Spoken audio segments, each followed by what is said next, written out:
Yo, what's good? Let's switch up on the lights here. Hang on, guys.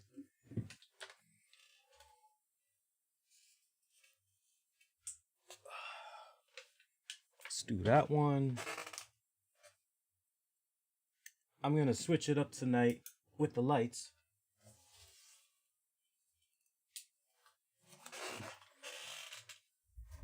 Okay, let's go with that. And... okay. Yeah. Seems to be a little better. We can go with that. Let's see here. Let's see if we can brighten me up a little more here.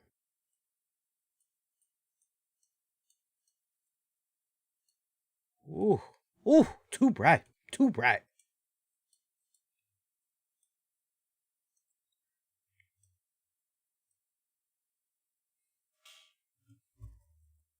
We might be able to get away with that. Let's try that. Let's see how that works.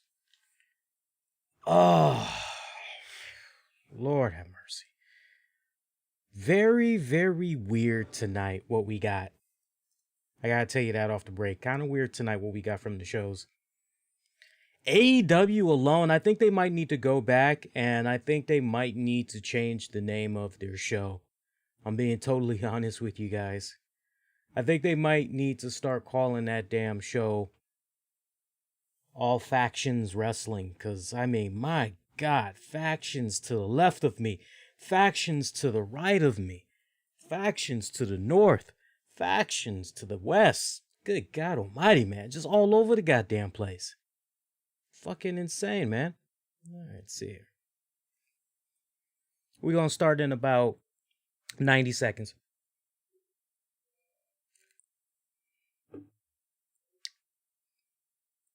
Let's see here.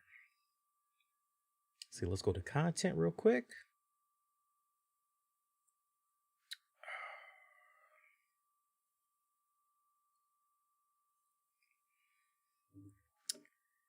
Okay. Let's change that one.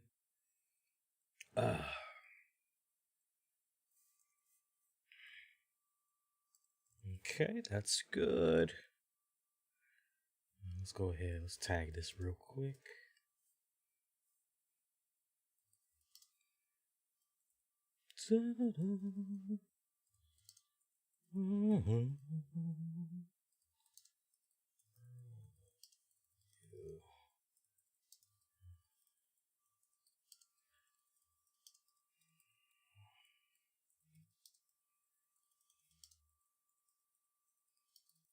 Okay, that's good.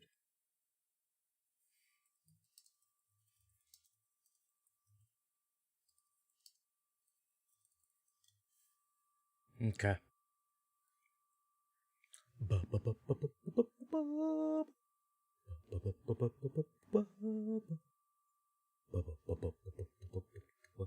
Let me get a different thumbnail here.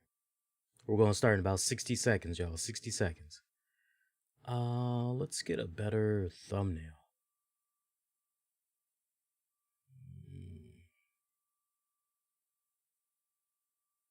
I can't think of a really good thumbnail to use. All right. Let's just run with what we got. All right, let's do it. Warning, the RCWR show with Lee Sanders is intended for a mature audience only. The following is an Infinity One Productions presentation, keeping it honest, insightful, and interactive. Covering the latest in wrestling and beyond since 2011. You're listening to the RCWR show. Now, your host, live from the nation's capital in Washington, D.C., Lee Sanders.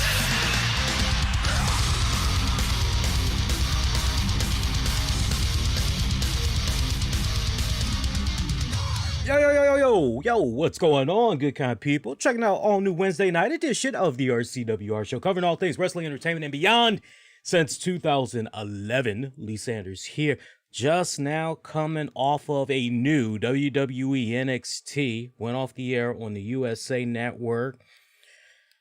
I gotta tell you, a couple of rough spots for NXT. Overall, somewhat of a clusterfuck in many areas when it comes to this week's AEW Dynamite. I gotta tell you guys straight up, I think we might need to change the name of AEW Dynamite, or maybe we should reconsider AEW as a whole as far as All Elite Wrestling. I think we might need to go with some new initials, maybe AFW, All Factions Wrestling, because good God Almighty, was tonight the night of factions. Jesus fucking Christ, man. I definitely want to hear from you guys what you thought about the show. So sound off. We are live on a couple of different platforms tonight. We're streaming live via the Facebook. We got the Twitch, Periscope, YouTube. We're all over the place. Just use the keywords, the RCWR show. We still got Periscope for the next little bit. It's kind of sad that Periscope is coming to an end, as that's pretty much going to be wrapping up. If not mid-April, it should be wrapping up definitely before the end of April. A little sad with the Periscope, but you know, Periscope, to be honest, it never really did take off the way it truly should have gone. You know, it had a lot of potential, but not enough what was behind it. It never did really, I'll tell you what, lasted a lot longer than some of those other social platforms. I'll say that much, but hey, it's all good. Yeah, very weird what we got going on with all these factions that's going on. Yeah, you know, and I mean, I'm look, I'll be totally candid with you guys. You know, we may have some people that enjoyed what they had got tonight. I'm looking at things from strictly a booking standpoint, from strictly a writing standpoint, from strictly a casual wrestling fan to that semi-casual wrestling fan standing point. And I gotta tell you, tonight's AEW Dynamite, bit of a clusterfuck. Now, before you guys that's hardcore AEW fans get all feelings hurt and fuck you, Lee, and all that other shit, first of all, can we, for my longtime listeners, come on, longtime listeners, they'll definitely back me up on this, and they'll let their voices be heard if they feel I'm lying otherwise. I am, when it comes to talking about these promotions, I am truly one of the most unbiased mofos you will come across. I will give praise where praise needs to be given, but at the same time, I will give constructive criticism where it needs to be given. It's one thing to just bitch about something and just complain. I do my best to try to offer constructive criticism and ways of improvement. And I gotta tell you, of all the episodes I have seen post-pandemic from AEW, with regards to the Dynamite that they put out tonight, on this night, it wasn't one of their finest moments, I have to say, because it was just a big old ball of, we'll unravel it as we go along. But we got a couple of other headlines we can get into on tonight's show.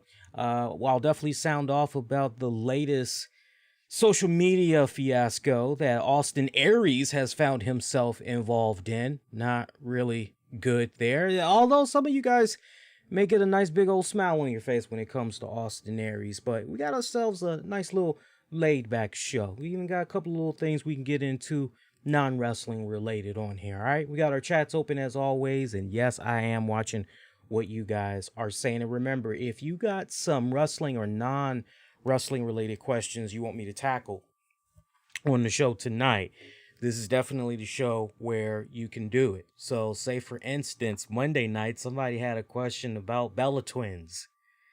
There was really no need to be going down that avenue, but if you want to throw some stuff out there on the Wednesday show, you can definitely do that. So let's talk.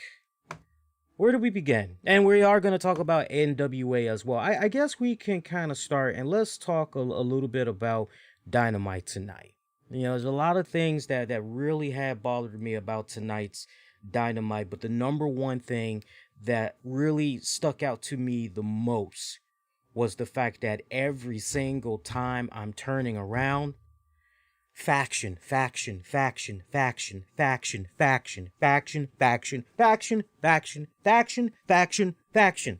And tonight was the case of faction, stable,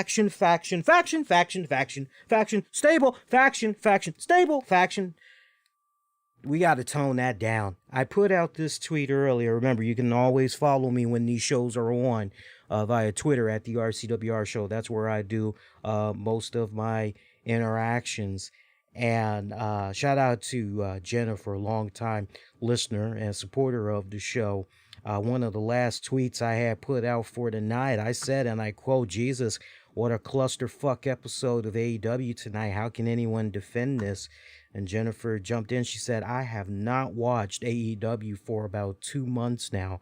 Just lost interest in what they were doing. Plus, I get close notes updates from Jim Cornette." Well, hey, Jim will definitely give it to you right between the eyes. He doesn't sugarcoat anything. But you go back to an earlier tweet that I had put out for tonight with regards to these stables, and it really drives home the point that I'm making here, which is, Jesus Christ, not another goddamn stable.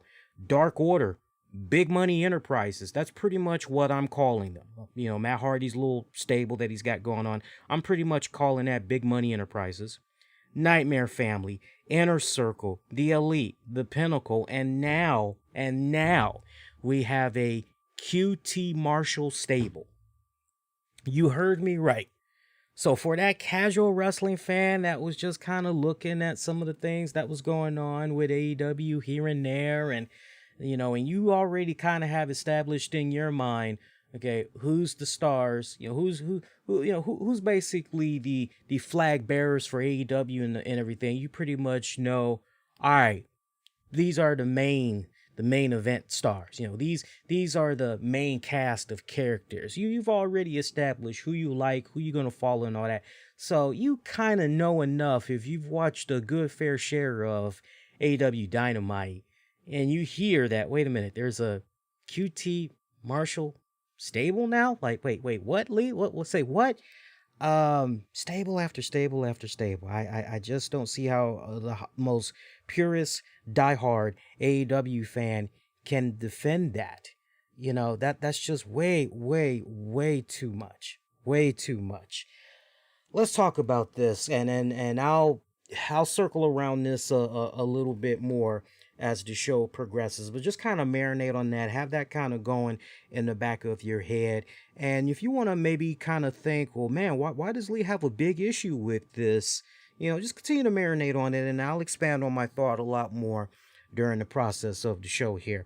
Kicking off Dynamite. Now, look, I will go in with a positive. I know I kind of kick things off on a negative downer there, but I did like the way AEW Dynamite kicked off tonight. It opened up with Christian taking on Frankie Kazarian. Remember, we had not seen Christian in a singles match, a true singles in-ring match, in some years. About 7 years, give or take. So this is pretty much him reintroducing himself and everything. And I tell you what, this match against Frankie Kazarian got him off to a very good start. I had enjoyed this matchup. This was going head to head. There's a lot of head to head matchups between AEW and NXT tonight.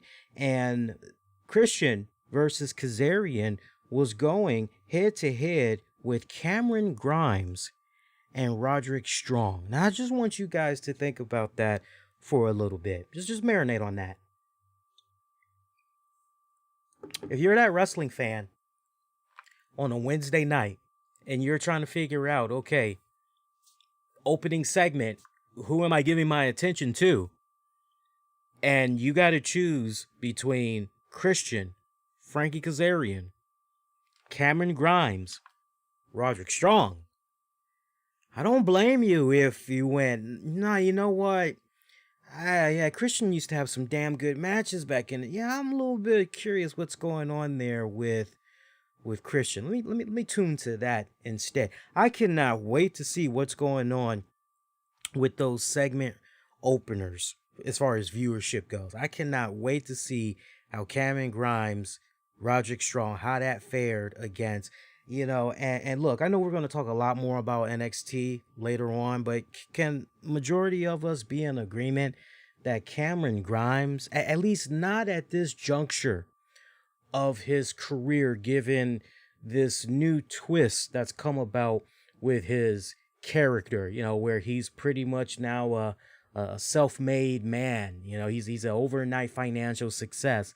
Can we all be in agreement that not at this juncture so soon should he have been involved in a match with Roderick Strong? And can we also add on top of that, no way should the match had even gone as long as it did tonight?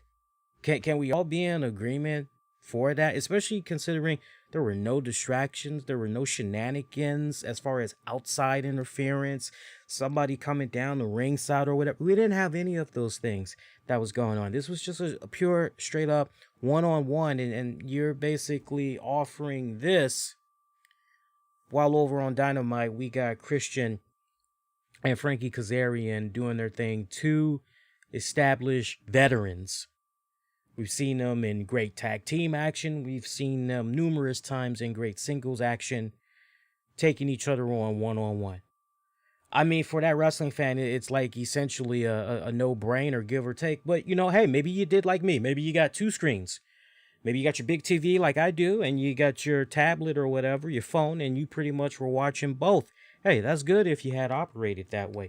Christian coming out with the dub. I love the story that they had told. I love how in the ring, they tried to have it be a case where if you kind of picked up on it, good for you, but it seemed as though they were really trying to home in on the fact that the longer this match goes, you would think the better the odds that this will really go in favor for Frankie Kazarian, because after all, Christian, such significant ring rust, surely there's just no way, right? So I love how they pretty much had started that between those guys. Nice tense lock up.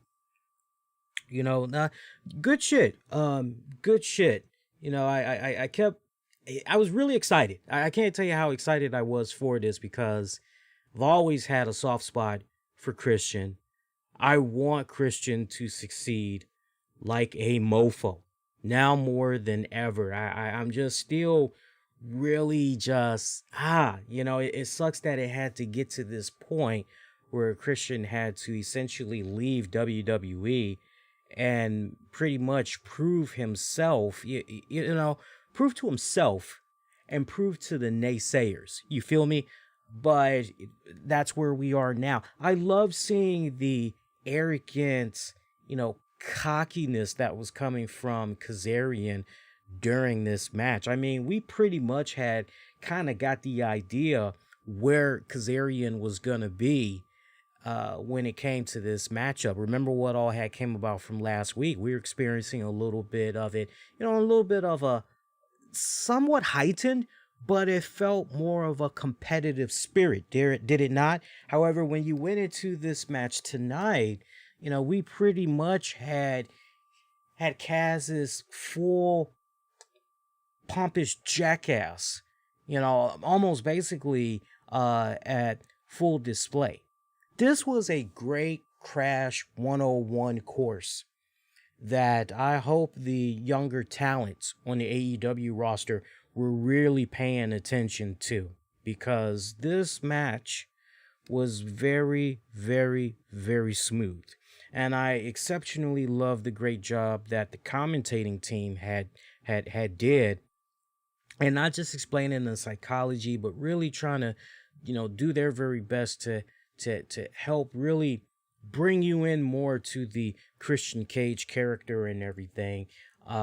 Good shit. Good fucking shit. I love that match. Love that match tremendously. From there, Darby Allin, Sting promo, although Sting didn't say anything. This was pretty much all about Darby Allin. Storyline consistency, very lacking right here in this episode. We focus so much on a bunch of other stuff, but it's the fine detail that I care about tremendously. Just marinate on this. Get ready to put this in the back of your head here. So you get this great little video vignette of Darby Allin with Sting. And Darby is talking about he's basically giving his reactions to what had went down last week when Big Money Mac came out with the Butcher, the Blade. He's pretty much been building up his stable and everything. And he calls Matt Hardy out on the bullshit with this whole big money Matt. He pretty much says it's just nothing but a facade to basically mask Matt Hardy's insecurities, his weakness and all that. But as far as Darby is concerned, he can see right through everything. He can see through that mirage that Matt Hardy is pulling up and everything. And pretty much this was Darby Allin's nice way. It was beautifully well produced too. You know how Darby Allin usually likes to come at us and with these little vignettes. He usually does these great black and white little shorts, and he's always wearing some type of really deformed looking Rob Zombie paper cutout inspired mask of the opponent that he's eyeballing next or whatever. It was very well put together, very well produced. I enjoyed that. But he basically in this little short was telling Matt Hardy, dude, I got your number. I'm coming for that ass. It was nice though. Next up, we've got the Cody taking on QT Marshall. I just don't see how even the purest AEW fan can honestly go, yeah, that QT Marshall, oh man, he's a world heavyweight champion, just waiting to happen. All he needs is an opportunity. All he needs is to have that right string of matches with this person and that person and this person and something. Please stop. I ain't hear nobody. Cue my Keith Sweat. Nobody. I mean, I think anytime I have to say nobody on the show from here on out, I'm just gonna have a nice little sound effect button, and it's just gonna be the Keith Sweat. Nobody. We're gonna do it just like that. All right. But months prior, nobody was talking about QT Marshall and oh man, nobody. So let's be real about that. And then to have folks on social media, yeah, QT Marshall, your time is now. You deserve it, and all this. It's like, it's one thing. Look, it's one thing, and you saw it on social media leading up to tonight. It's one thing if you have wrestlers, part of the AEW roster, they're trying to do their part in further advancing the story arc, and they're going on social media, yeah, I just want to send love to my brother, QT Marshall. Yeah, man, he asked for an opportunity. He's asking for a chance to, be involved in some really solid marquee matchups, and he wants an opportunity to try to move up the card and blah blah blah blah blah. Blah. There's one thing if you got the wrestlers that are, hey, they're shelling, they're promoting. That's what they're supposed to do. At the end of the day, they're trying to bring brand awareness, attention to the product. Nothing wrong with that, right? But when you've got the fans, and look, to a certain degree, if you're a teenager and you don't know no better, you don't make your rounds, checking out dirt sheets, you don't try to smarten yourself up about the business, you don't check out podcasts, whether it's from those involved in the business or not, you don't make your rounds checking out podcasts and all that. All right, you know what? Yeah, okay, so you're a little naive. Nothing wrong with that, right? You don't know. You don't know no better. There's nothing wrong with that. But when you have those that definitely, okay, you know better. You of all people, you know better. That's where it's kind of like, come on now. Come on. Why are we, come on. And you kind of have to decipher there, okay, who's really being naive and who is reacting to this just to try to come off as if they're trying to score brownie points and get their tweets and posts noticed by said individual or said promotion and all that, right? So this QT Marshall thing, I never was behind this. Now look, I'm not saying QT Marshall is a bad wrestler. I'm not saying QT Marshall sucks balls. What I am saying, if you want me to go on record, I am saying to you guys that as far as QT Marshall goes, when I watch the AEW product And I'm trying to figure out for myself, okay, so what we got for a card tonight? Okay, well, I look forward to checking this out, checking this out, checking this out. Me personally, I can't speak for everybody else. Me personally, I'm looking for that female or male talent that jumps out to me and, ooh, you got a commanding presence about you. Yeah, I see a little something here. You know, I potentially see a diamond in the rough here. You know, we just kind of need to, typically that's kind of what I'm looking for. I'm also paying attention to the story arcs and all that, but for the most part, I'm trying to get lost in some really good, entertaining wrestling. That's what I care about the most. And when it comes to a guy like QT Marshall, for me, I just look at him as a good utility guy. There's nothing wrong with somebody being a utility guy. Nothing wrong with that. Hey, we need somebody to basically be a enhancement talent for XYZ. Okay, nothing wrong with that. We need this guy to put over because we're doing nothing wrong with that. There is nothing wrong whatsoever with an enhancement talent. But to try to convince to me, that a person like a QT Marshall is deserving of being in the main event picture and all this other shit, I'm going to look at that and I'm basically going to take that, and that for me would be the equivalent to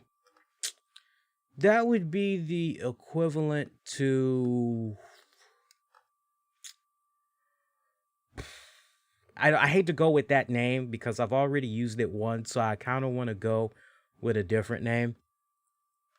That would almost be like Repo Man deserves to be in the world title picture. Repo Man deserves to have main event matches every single week. Repo Man deserves to have, marquee spots on the pay-per-views or on the wrestling shows.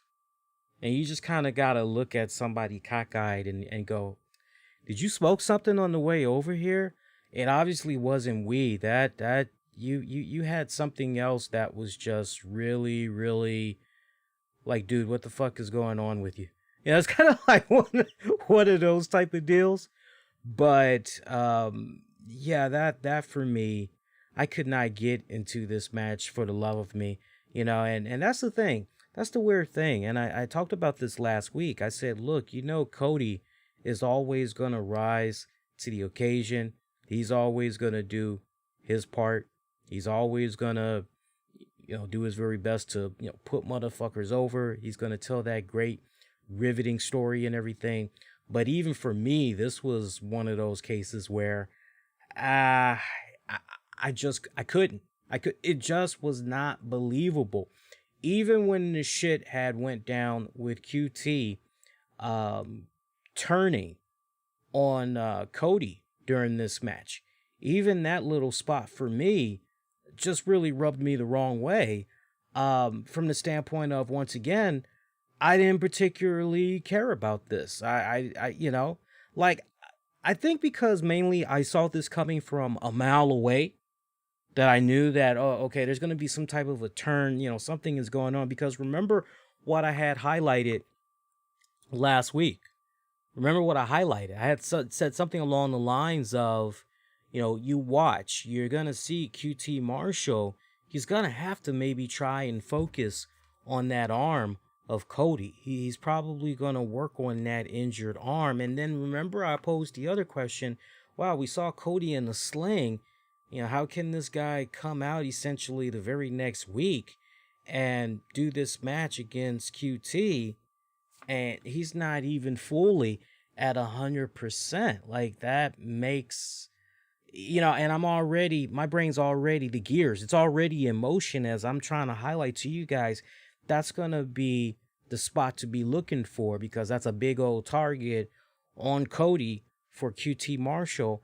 If you go back and you think about how I had kind of talked about things last week, it was almost as if you could say in retrospect, I was anticipating a turn there from QT Marshall. But the real question was going to be, how would that execution come off? Would it be successful?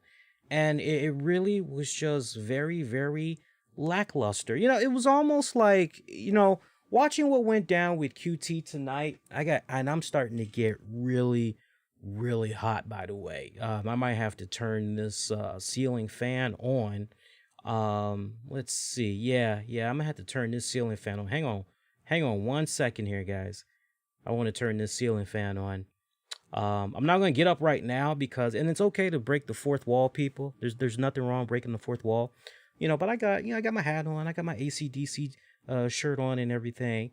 But sadly, I don't have my pajamas on, so I'm actually doing this in just my boxers. It's loose Wednesday night tonight. That's how loose I'm feeling.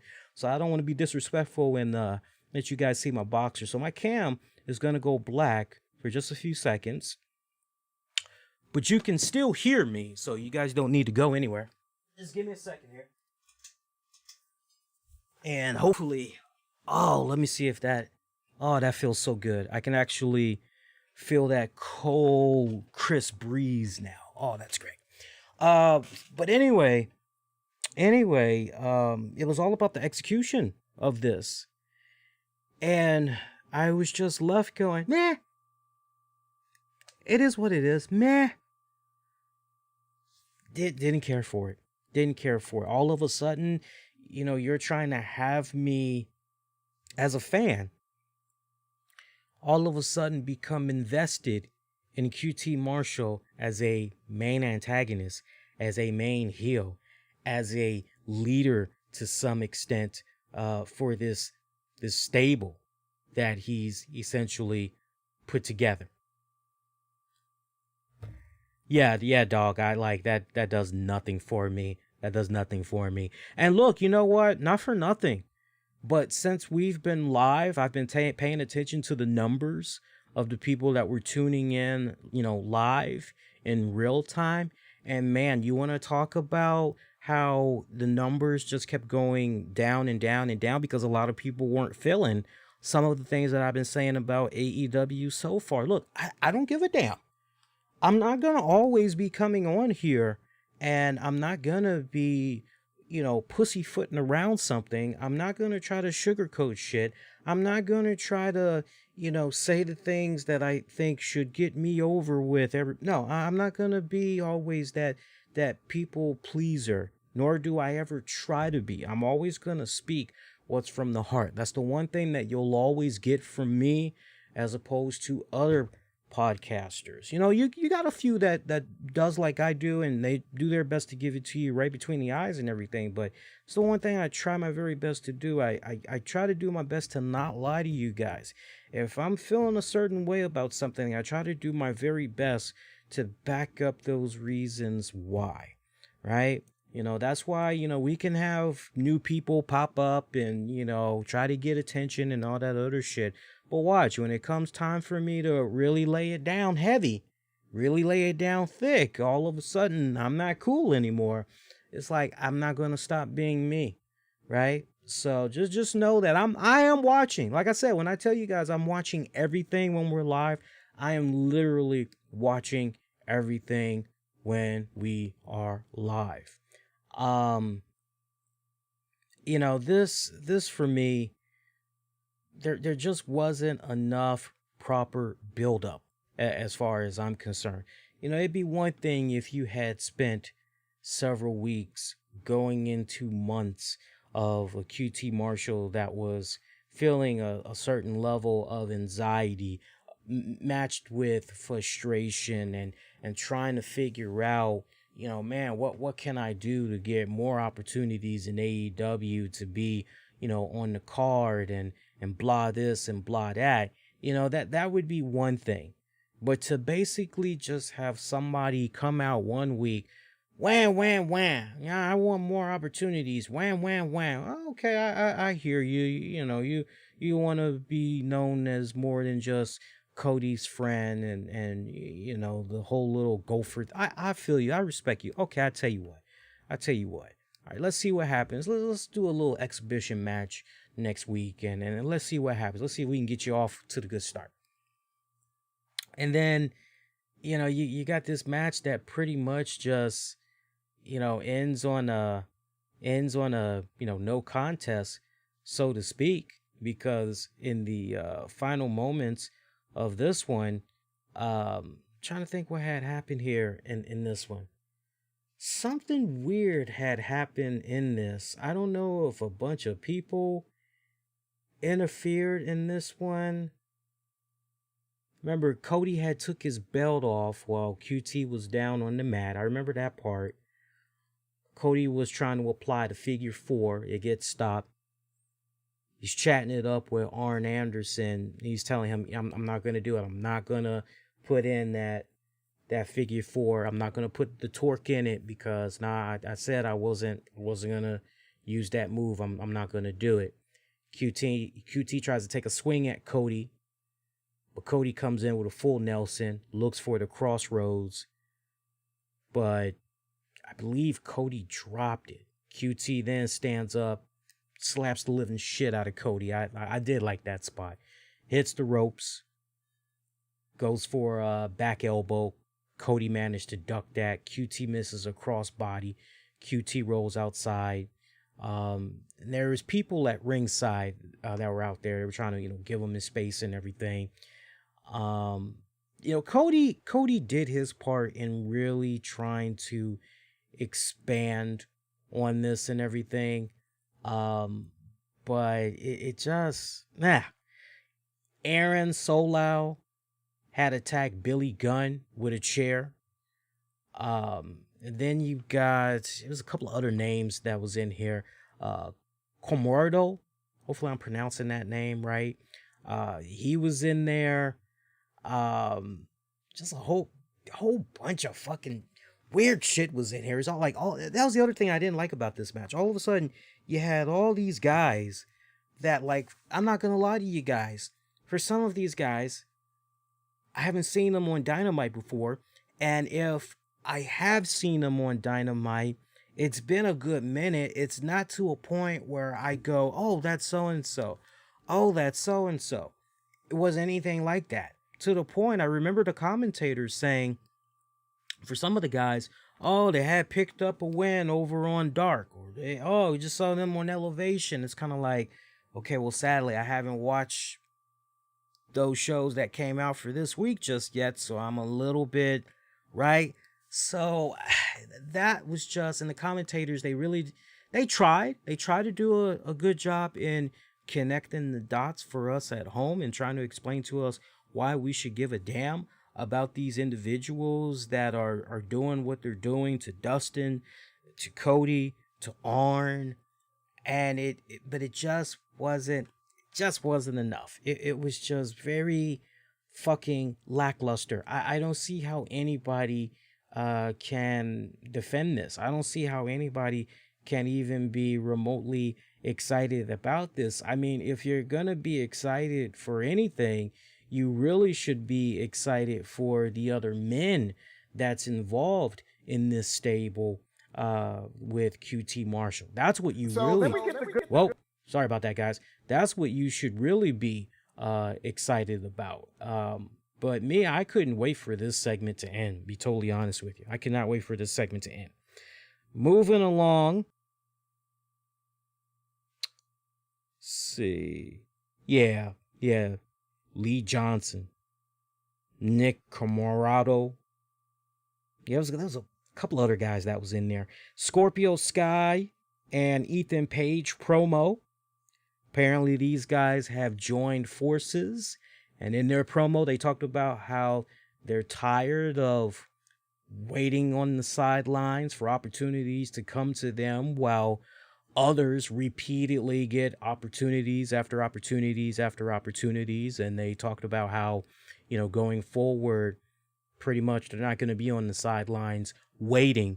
They're just going to take what they feel is rightfully theirs. So there is a new tag team that's running around here between Scorpio Sky and Ethan Page. And this new alliance, we're going to be seeing them in full display on this coming Monday's AEW Elevation, as they'll be in action taking on the Seidel brothers. I'm actually going to be watching that looking forward to that. I sadly, just to recap again, I did not watch AEW Dark or Elevation for this week.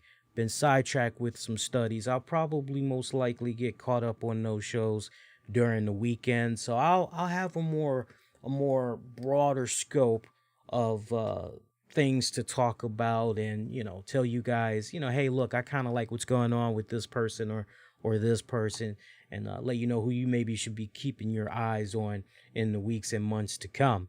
But that was, they actually seemed to click pretty well as a tag team. Ethan Page and Scorpio Sky, for that little promo package that we saw of them, they seem to connect pretty damn good. So I can't wait to see what they're going to be doing.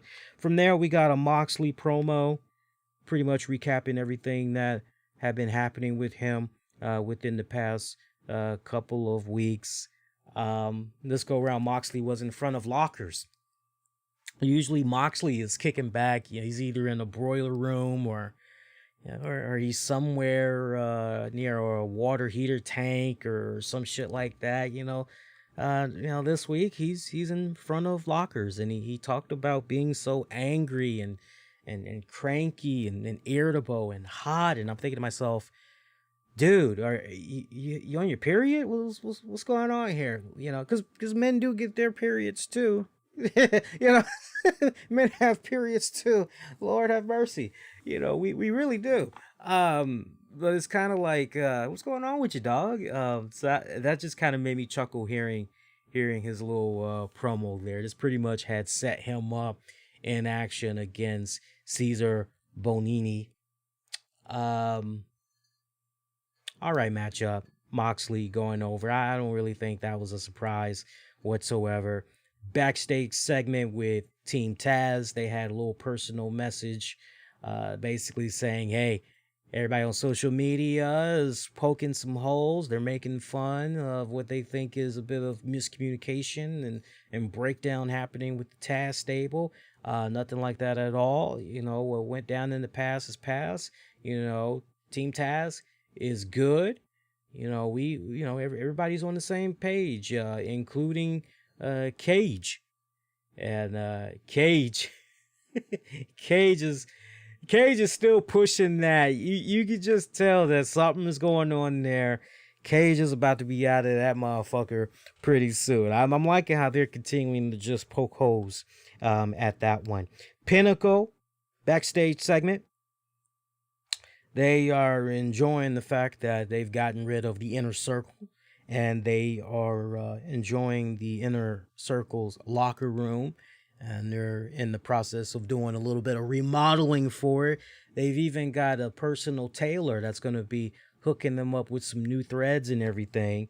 MJF decides to inspect the bathroom because he noticed that there was a weird stench that was coming from it. It's got an Inner Circle stench to it that he's hoping to have be one of the first things taken care of in the remodeling of this locker room and everything.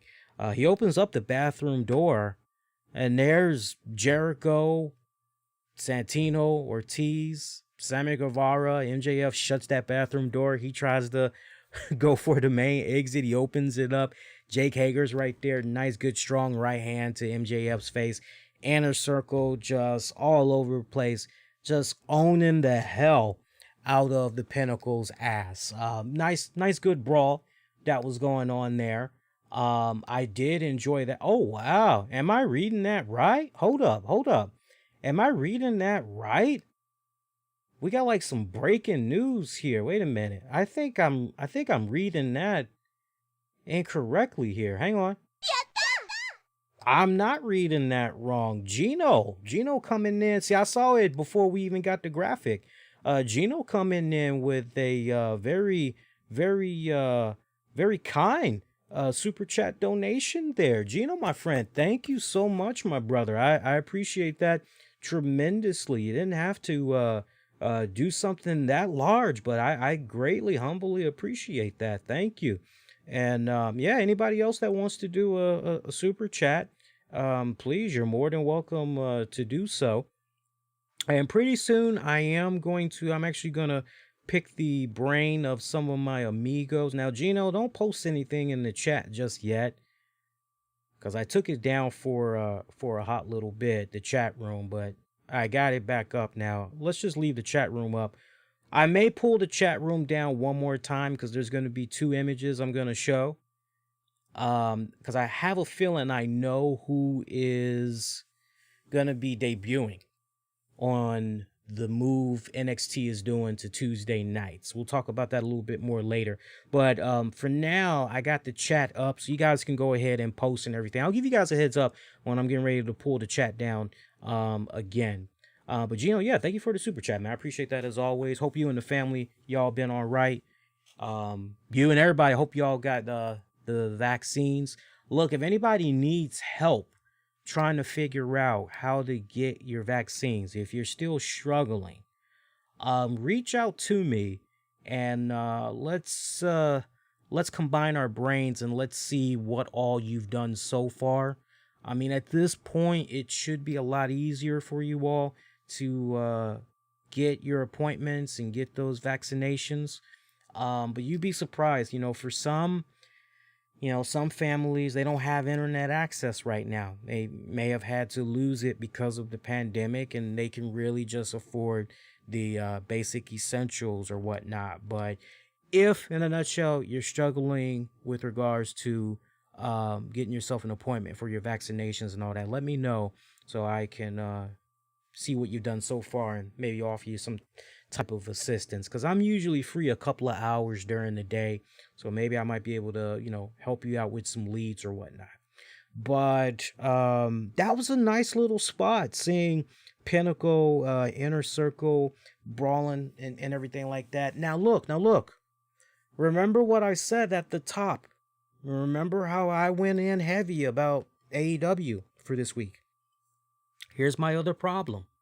As cool as it was to see Pinnacle and Inner Circle go at it and everything, wait a minute. We've essentially only had the Inner Circle off of TV.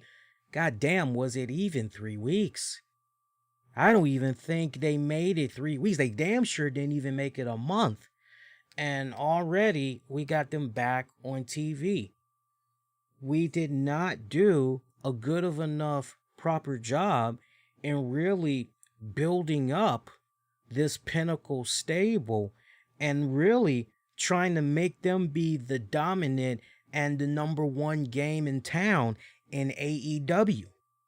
Any stable that is essentially a real true threat, like never mind all these other stables that you see that's running around, this stable right here, this is the stable that you guys want to be watching. This is the stable that you guys want to be paying very close attention to, because, these guys are they're going places. This is the one that can pretty much have all the gold. Pinnacle had a lot of potential there. And I was hoping that AEW, remember what I said a couple of weeks ago? I said, I hope that the Pinnacle gets put in a position. By the way, I see that we had a drop off in viewership. Do me a huge favor. Let me know if you guys are having some type of connection issues or something, because if so, I need to know if it's an issue at you all's end or if it's something going on at my end that I'm not aware of, because by all accounts, my connection is strong. I'm not seeing any drop-offs. I'm in the green bar status right now.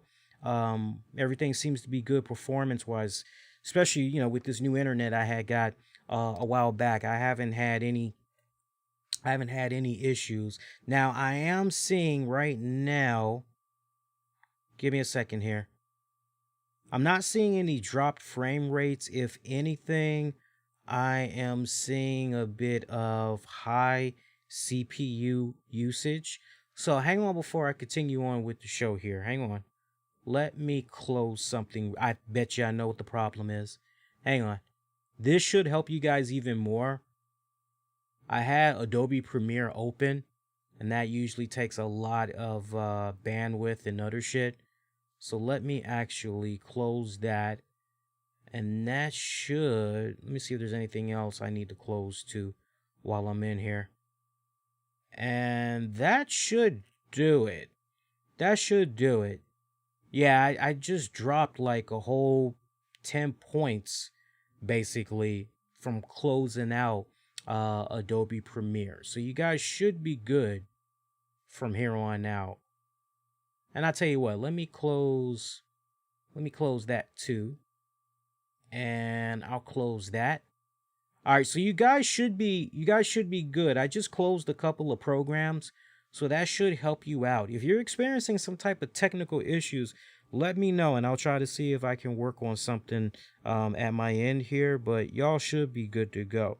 All right, but yeah, we were talking about the stables there. Remember what I said a couple of weeks ago? I said, okay, here's the biggest problem that we have right now. How can we as fans really give a damn about this MJF Pinnacle stable and give a flying fuck about what happened to the Inner Circle when in storyline we should be essentially proud. We should be essentially happy that the Inner Circle got their asses handed to them. Remember, for the most significant time in AEW, Inner Circle was running around, having their way with all the top baby faces. Let's not also forget the infamous storyline where Jericho had banned all fans from ringside for future AEW events. Remember, it was kind of their nice little way tackling what was going on with the pandemic, because remember when Chris Jericho had first said that in storyline, the pandemic was essentially white hot and everything. So if you really take a step back and you just have the story arc in your head, as far as the months have progressed and what Inner Circle has been doing, to see them get their asses handed to them by MJF and the Pinnacle, you should be very ecstatic and everything. You see what I'm saying? So the fact that you have one heel stable and essentially another heel stable, and it's right? So I was really hoping that Pinnacle was going to be built up for a couple of months.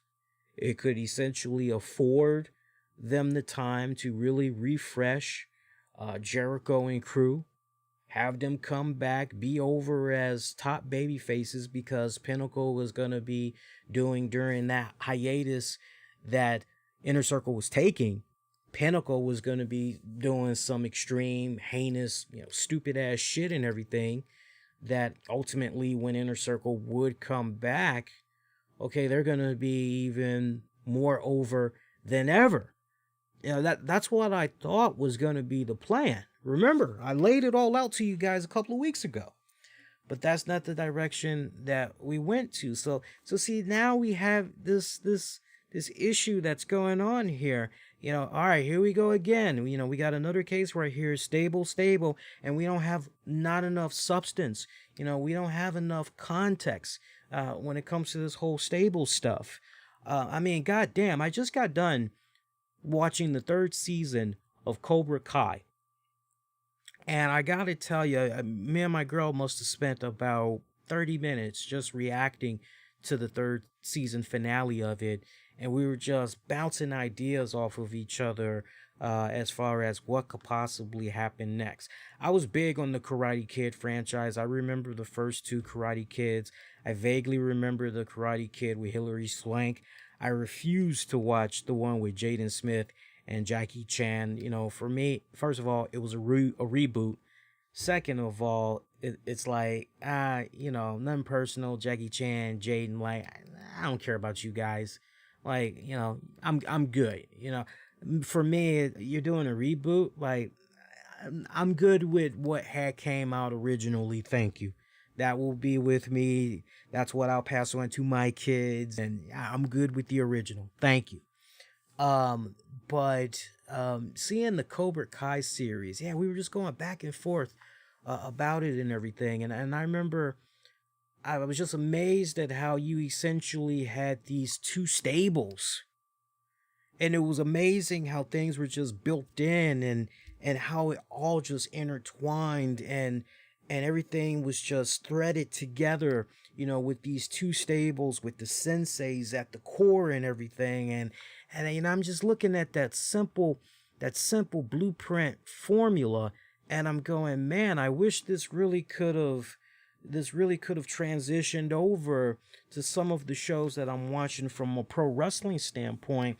And AEW is really missing that fine needle and thread when it comes to some of these stables here. You feel where I'm coming from? I hope that makes a lot of sense. If it doesn't make sense, let me know. I'd be more than happy to explain to you guys a little further. Kenny Omega was in action as he teamed up with the Good Brothers to take on Laredo Kid and the Lucha Brothers. Okay tag team matchup. It was okay. I found it to be a little bit long. The other thing, about this, it felt a little bit inconsistent to a certain degree. Because tonight just really felt like, with what you were already starting to become accustomed to, you're like, okay, so this is kind of like the nights of on the one hand you're going, okay, so here we are once again, we kind of got ourselves a little bit of a stable thing going on here, because we got Kenny Omega and his little entourage, his little stable, here we are again. And, they're taking on this little stable here in the Lucha Brothers. And, okay, all right, cool. So we got this running gag here yet again. Match-wise, I tried my very best to get into this. I was feeling the Lucha Brothers and Laredo Kid. I was feeling them, but there was just something about Good Brothers and Omega that just left me feeling like there was an empty void. I can't really describe it, but let me put it to you this way, because this is really the most simplistic way I can put this. I found myself disengaged from this match. I was more interested in what was going on NXT as opposed to this. Right down to the point, my dog wanted to eat. It's funny I mentioned dog too, because all throughout the night on NXT, we kept getting a dog that was just running around the CWC and everything. But my dog was hungry, so I was like, hey, little buddy, you want to go get something to eat? And she's like, she's jumping up and down and her tail's wagging. So, I take my time. I'm chopping up some really good meat for her, heating it up in the microwave and everything. And I'm spending about maybe 5 minutes downstairs. I've got my tablet with me, but my tablet is playing NXT. I got the big TV playing the AEW. So I'm doing my thing on the tablet, watching NXT, feeding my dog. I come back thinking, okay, by now the match is going to be... The match was still going for AEW. Their match was still going. And I was just ready to... I was just ready to move on from it already. And I think probably one of the things that screams to me the most about seeing Kenny Omega as the champion right now, and just how disorganized and discombobulated things are right now with AEW. We got this AEW Rebellion pay-per-view. This Impact Wrestling Rebellion pay-per-view event that's going to be coming up soon. And this is going to be a case where title versus title is going to be on the line. You would not know from watching Impact Wrestling. You would not know, or rather AEW, I should say. Because at least Impact Wrestling, at least they're promoting the fuck, out of their event that's going to be coming up and everything. But when you're looking at AEW, you wouldn't even know that Kenny Omega has a huge title match, that's going to be going down at Impact's Rebellion, because this is going down on April 25th, and it's going to be Rich Swann defending his Impact World title against Kenny Omega, as Kenny Omega is putting his AEW World Heavyweight Championship on the line. And with everything that's going on right now, you would just think that there would be some type of a crossover. Like think about it for a second. All right, Impact has already taped X amount of episodes, and okay, that's fine that they did that. But AEW is live, and you've got this event that's going to be coming up in a couple of weeks. Don't you think now is the time you start slowly, building it up, that anticipation and all that other shit? And it's just so, right now. It's just so disorganized, right down to the point. Disorganized is AEW. It's so disorganized. And I would just love to know, we got everybody that wants to give AEW all this praise and everything. I would love for somebody to have the balls and ask the Tony Khans and the Codys and say, look, what is going on with this AEW versus Impact? Because a lot of people were very excited about the potential matchups that they could be seeing in the coming weeks by you guys collaborating and everything, but it's been coming off feeling very one-sided. We've yet to see Impact stars, major Impact wrestling stars cross over to AEW and everything, and it feels very one-sided. What's going on? Does Impact not wanna they want to go a particular way? Have you given them some type of input? And what's going on here? Other than the thing with Sammy Guevara that we all had supposedly heard, that was the gospel and everything, we haven't really heard a peep and haven't really been seeing anything else that has truly been coming off very, you feel where I'm coming from? Very mutual, very, oh, hey, the story continues and it just keeps going back and forth, back and forth, back and forth. And if you're that wrestling fan, especially if you're that Impact Wrestling fan, you just can't help but shake your head and go, wow, what the fuck? To my point, look at what happened post-match. Look at what happened post-match there. You got Jon Moxley that comes out there and you're going, whoa, Moxley's out there. Whoa, shit. Shouldn't we be more focused on Rich Swann? Like, what the hell is Kenny Omega? Well, he's got his hands full with Moxley yet again. What's going on here?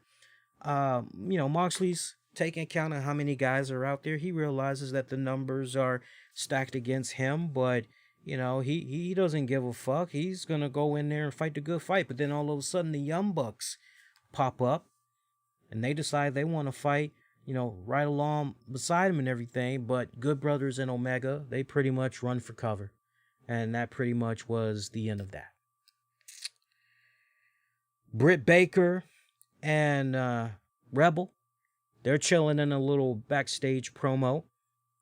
I love the trash talking that Britt had did of Thunder Rosa, talking about how I love the fact I can watch Elevation and see future stars like Thunder Rosa do her best to elevate her career, because remember the great match that she had against me a couple of weeks ago, the greatest match of her entire professional career, and it was unsanctioned. That match, sadly, it doesn't count for her, so she can't put that on her resume. I love that. Nice little spot there. Nice little spot right there.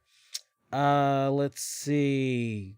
Bunny, Nyla Rose taking on Tay Conti and Sheeta. Just a big old fucking clusterfuck. Another big old clusterfuck. This was just I thought I was going to be seeing a straight up, women's action. I was no bullshit. I was actually looking forward to this matchup because I have just been becoming, over the past couple of weeks, a bigger fan of Tay Conti. I mean, I've seen enough of her on Dark and Elevation and everything. I'm really coming around to her. Really have been enjoying her work and everything. I liked the little bit that I saw of her in NXT, but just kind of felt as though she wasn't getting enough opportunities and everything. But I've been liking what I've been seeing of what she's been given so far in AEW. She's been making the best out of them, and she's been shining as a result. I was expecting a nice little match right here, but this was just another case of a big old clusterfuck of the stables. yet again.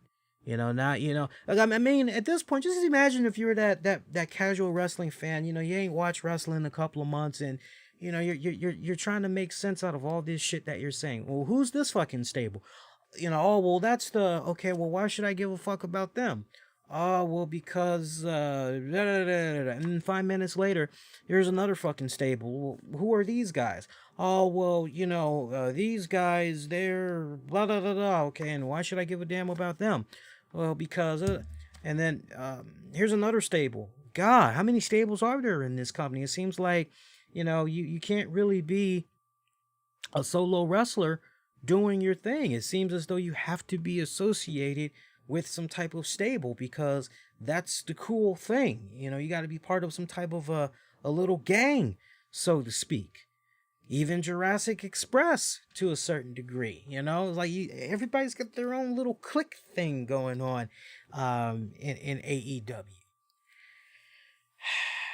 This, for me, it seemed as though what this was really orchestrated as, this match, despite all the clusterfuck and both stables just brawling and all that other, it kind of seemed to me that what was really the selling point was trying to get the Bunny over as a legit singles threat. And I just wasn't coming out of that convinced. I know they tried to do their best to give her some type of credibility in this and everything, but it just, look, she looks the part. There's no fucking denying that. I've always had a soft spot for her and everything, for Bunny. I remember her, a little bit of her work from Impact and everything, but even at that, it's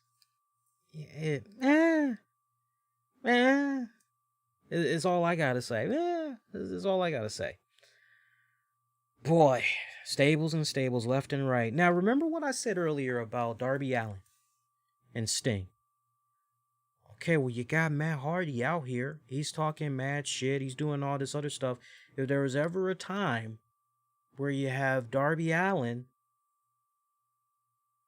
no Darby. Yet again, no Sting. See what I'm talking about as far as paying fine attention to detail and everything? Yeah, very, very lackluster there. Very lackluster there.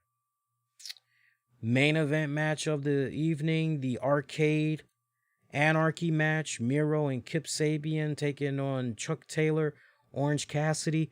Where do I even begin with this? This was another case of a big old clusterfuck. First of all, the Arcade match did not go. I'm sure the Arcade match didn't go the way some people had thought. You can't say to me that, that little Arcade or Anarchy match, you can't say to me that thing ruled. It did not rule. What good is this match when visually it's like, okay, I see all this stuff, and you kind of hear the concept, you're going, okay, well, this kind of sounds a little bit cool. And yet, pretty much what you ultimately had got was a no DQ match where essentially it was okay to use foreign objects. Now, some of you may say, all right, Lee, I hear you talking. I hear you. How would you have made it better? Quite simple. Quite simple. Once I saw this, what all was on display, I just looked at it and I kept my thoughts to myself, because I was just waiting to see how the match was going to play out, and if it was going to play out the way I thought it was, and it did not. And I was very disappointed. You know what really would have been cool?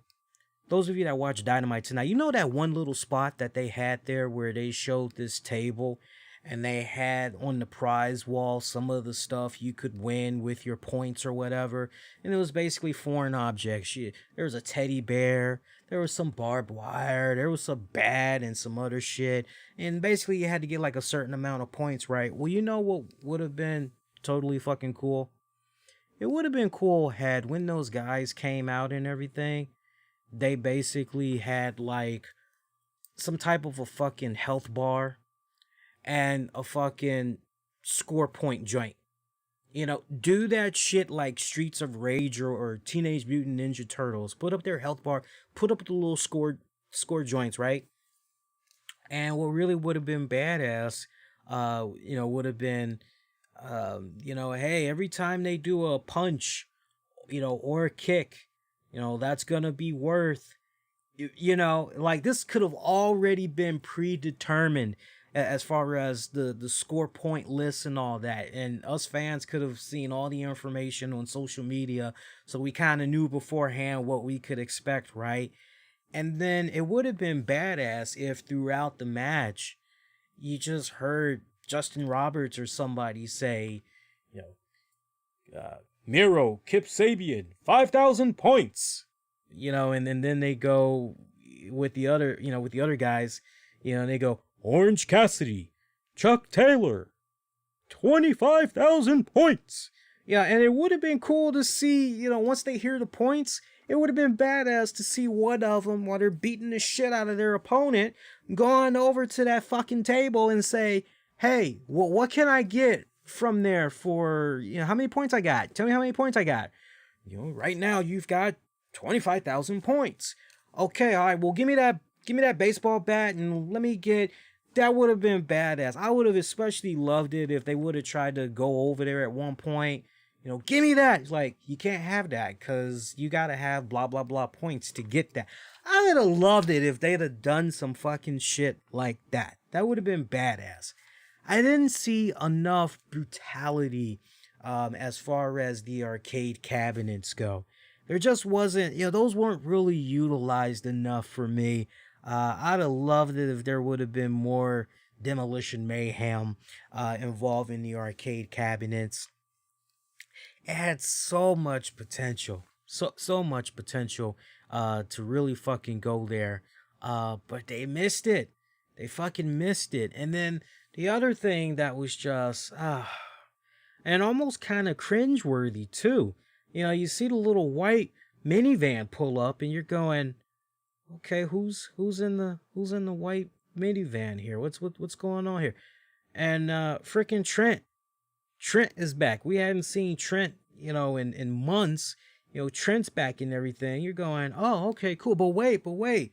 Then we had another comeback tonight. The freaking alien girl, Chris Statlander, she popped up. And she's beating the holy crap out of Penelope Ford, pretty much chases her off to who knows where. We don't see either one of those girls for the rest of the night, right? So they pretty much, they do their thing, and it was just, man, we just crammed so much into this 2-hour show. So much. I mean, that's a lot of information to process. Very, very overwhelming. This was literally one of those cases where you just got to be a diehard fan and be able to just, that person is that, and that person, and that person, and he's and she's. I mean, you just got to be like all over. It just felt so disorganized, and it just felt like, I'm going to make a sandwich. Okay, well, what kind of sandwich are you going to make? Well, I'm going to make myself a cold-cut bologna, cheese, mustard, lettuce, tomato sandwich. Okay, well, I'll see that sandwich, and I'll take everything that you added to that sandwich, and I'm going to put it in a nice batter, and I'm going to fry it. Oh, you're going to fry it. I'm going to fry it. And then somebody else comes along and they say, okay, well, I'm going to take that cold-cut bologna sandwich that you made there with all that stuff, and you took that sandwich and you put it in batter and you deep fried that motherfucker, and I'm going to take it now and I'm going to add it in my own special batter, and I'm going to fry it. So wait a minute, it's going to be double fried? It's going to be double fried. Jesus fucking Christ. And then somebody else comes along and they go, okay, I'm going to take what you just did there, and I'm going to go ahead and I'm going to wrap it up in a taco shell, and I'm going to add chili. I'm going to add cheese. You know, I'm gonna add some mozzarella. I'm gonna add some I was about to say Guadalupe. I'm gonna add some guacamole. You know, and y'all are just. It just felt like tonight was one of those nights where it was like, let's top it. Let's just throw a whole bunch of toppings in this, and it's like, but do we really need this sprinkle? Who cares? It's delicious. Yeah, but don't you think that's a bit excessive? Don't you think that's gonna be a little less? Is better. AEW, less is better. Get in, get out. You know, if there's one thing I've been learning these past several weeks since I've been writing my essays and I've had to, you know, work on thesis and the hooks and all that other shit. You know, you don't want to keep being so fucking long-winded, you know, with what you're trying to present to your audience. You know, you want to just go in there and, you know, all right, we're in, we're out. Let's make our point and out. Let's not dilute it. Let's not, you know, let there be any confusion. Let's not have there be any doubt. You know, this is what's up. We're in, we're out. Just get in, get out. And I needed to see a lot more of that with tonight's episode. But yeah, it was just a big old, got a damn headache just thinking about it. Had a headache when I was watching it in real time. Orange Cassidy, Chuck Taylor, Trent Beretta, picking up the dub here. You know, I just don't see how anyone really could. Look, the bright side to this match, Miro looked like a fucking beast in this one. That much I did quite enjoy. You know, he came off looking, you know, extremely badass in this one. So I'll definitely give him that. It was nice seeing Trent Beretta back, you know, having a nice little mean streak himself and everything. But, you know, people that's going to say, oh, man, this match was just, you know, there was nothing that was, nothing that was... shit, for me, probably one of the also coolest highlights of the night, if not the highlight of the night. I was feeling that Jade Cargill promo there. I love how she was talking about, you know, she smelled like money, she looked like money, she is money. I'm going, wait a minute, damn, didn't I say that? You know, only thing I didn't say was taste like money, because I didn't want to come off creepyish. But I'm like, damn, I said that more than once, and it's like, whoa, now she like, okay, all right, hey, coincidence. That's all it is. It's a coincidence. But I loved hearing, you know, her little promo tonight was just badass. But then later on in the night, when QT Marshall's stable was having their way with Cody and them, seeing Jade come out, not Jade, Red Velvet, seeing Red Velvet come out, you know, try to save Cody. You know, they essentially backed off. She gets caught up with backstage and Jade Cargill just owning her ass. I mean, just physically. You talk about an ass whooping. Loved it. I fucking loved it. I ate that shit up. Good shit. But Dynamite, yeah, less stables. Space some of those stables out. Not all of those stables need to be on Dynamite. Straight up, not all of those stables need to be on Dynamite. You know, you kind of need to do you got to let it be a case where, all right, this week we're going to go with these, next week we're going to go with these guys, we're going to swap out. Basically, that's how you got to do it. You can't just keep dominating your 2-hour shows with all these goddamn stables running around, especially stables that are very lacking in personality, really connecting with the fans. You know, you got to take a page. You got to take a page out of some of the best stables that we've seen of all time. You got to take a page out of the Core. You got to take a page out of the Generation X. You got to take a page out of the Wire family. You got to take a page out of the Shield. You got to take a page out of Sanity. You got to take a page out of Imperium. You got to take a page out of Nation of Domination. You got to take a page out of, even to a degree, Inner Circle. You got to take a page out of the Hurt Business. And you really got to, AEW, you really got to do a better job in just really kicking back.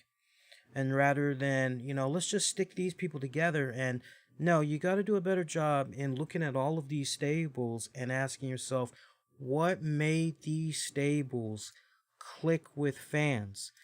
The Hart Foundation, NWO, you really got to take a step back. What made these stables work? What made them click? And at its core, it's definitely the personality of the stars that were in these stables, but the connections that they had with these fans that made these fans want to feel as though they were that they wanted to become part of something that wasn't only cool, but they felt that they were maybe going to become part of something that they felt was very, very special.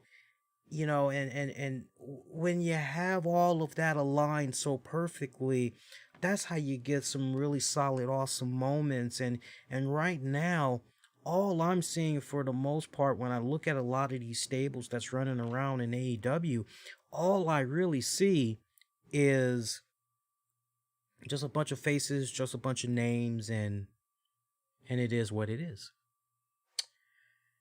I can't believe we have already gone about an hour and 21 minutes, and all we've been talking about is AEW. But at the same time, we pretty much just highlighted what was really the main biggest issue out of what was happening with tonight's episode. Sound off, though. I would love to get you all's thoughts on some of the things I had touched upon with Dynamite. If you agree, disagree, explain your argument. If you're pro or con, explain your argument. I'm very, very curious. And hey, man, if you've been enjoying the show so far, please do me a huge favor. Make sure if you haven't done so already, you hit that like button. Most importantly, you subscribe, click that bell notification so you always know about upcoming content that's going to come your way on a regular basis. Gino, once again, my friend, thank you for the super chat there. Really, really appreciate that. Thank you so much tremendously. And anybody else that wants to do a super chat, hey, our super chats are definitely open. Or you can show the ultimate support. Come be a Patreon member, patreon.com/RCWR show. Check out bonus audio, video content you won't be able to find anywhere else. We got our Snyder Cut Edition reviewing Justice League on there right now. We got a new episode of Wrestling with the Topics that's on there as well. Going to be dropping some more Patreon content later this week. Probably most likely this weekend, really kick off April and everything. So I got to ask you guys, because I have not seen the picture yet. Is it true that Michael Strahan has got rid of the Gap? Or is he just pulling an early April Fools? I want to know. I have not seen the picture yet. Is it legit? Because I was listening to 94.7. It used to be classic rock here in the nation's capital, and now it is. Oh God, I can't even remember the name of it now. I think it's called 94.7 The Drive now. It's called The Drive. They still play classic, rock songs and all that from classic 80s music as well. But I used to know them as 94.7, classic rock. They basically would play Bob Seger, Eagles. What else would they play? Led Zeppelin, Janis Joplin, Jimi Hendrix Experience. I mean, they would play some old school shit. This new 94.7, they're playing Prince. You used to not be able to hear that on the old 94.7. But they do a really good job. Aha's Take On Me. They do a really good job with the nice blend. But I heard it while I was driving my girl around this morning because I was helping her run a couple of errands. And I heard that apparently Michael Strahan got rid of the gap.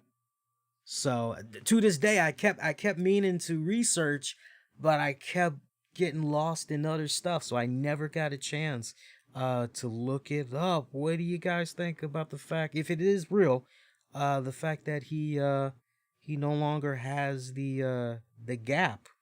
And if it turns out it was a fake story, then I guess the next question would be, would you like to see Michael Strahan, maybe get Invisalign?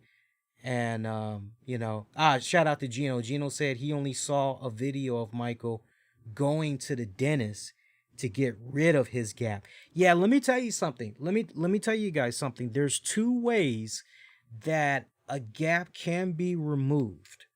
Now, I don't know how many of you guys are aware of this, but there was a really great movie that Denzel Washington did. Something Esquire. He played like a lawyer or something like that. And if you notice in that movie, he's got a gap. And I remember he did this interview and somebody had asked him, say, hey, for the longest time, we've seen you without a gap. We thought that, something weird had happened there, but we remember early in your acting career, you used to have a gap, and next thing you know, it's gone and everything. And they tried to get him to spill the beans on, what did you do? And he was very mum about it. It was obvious it was a sensitive topic. So it's possible that what might have happened, because I usually pick my girl's brain on this all the time. And it could be a case where maybe he had got some type of veneers. And I remember I pressed her because, she knows a whole lot about dental and all that.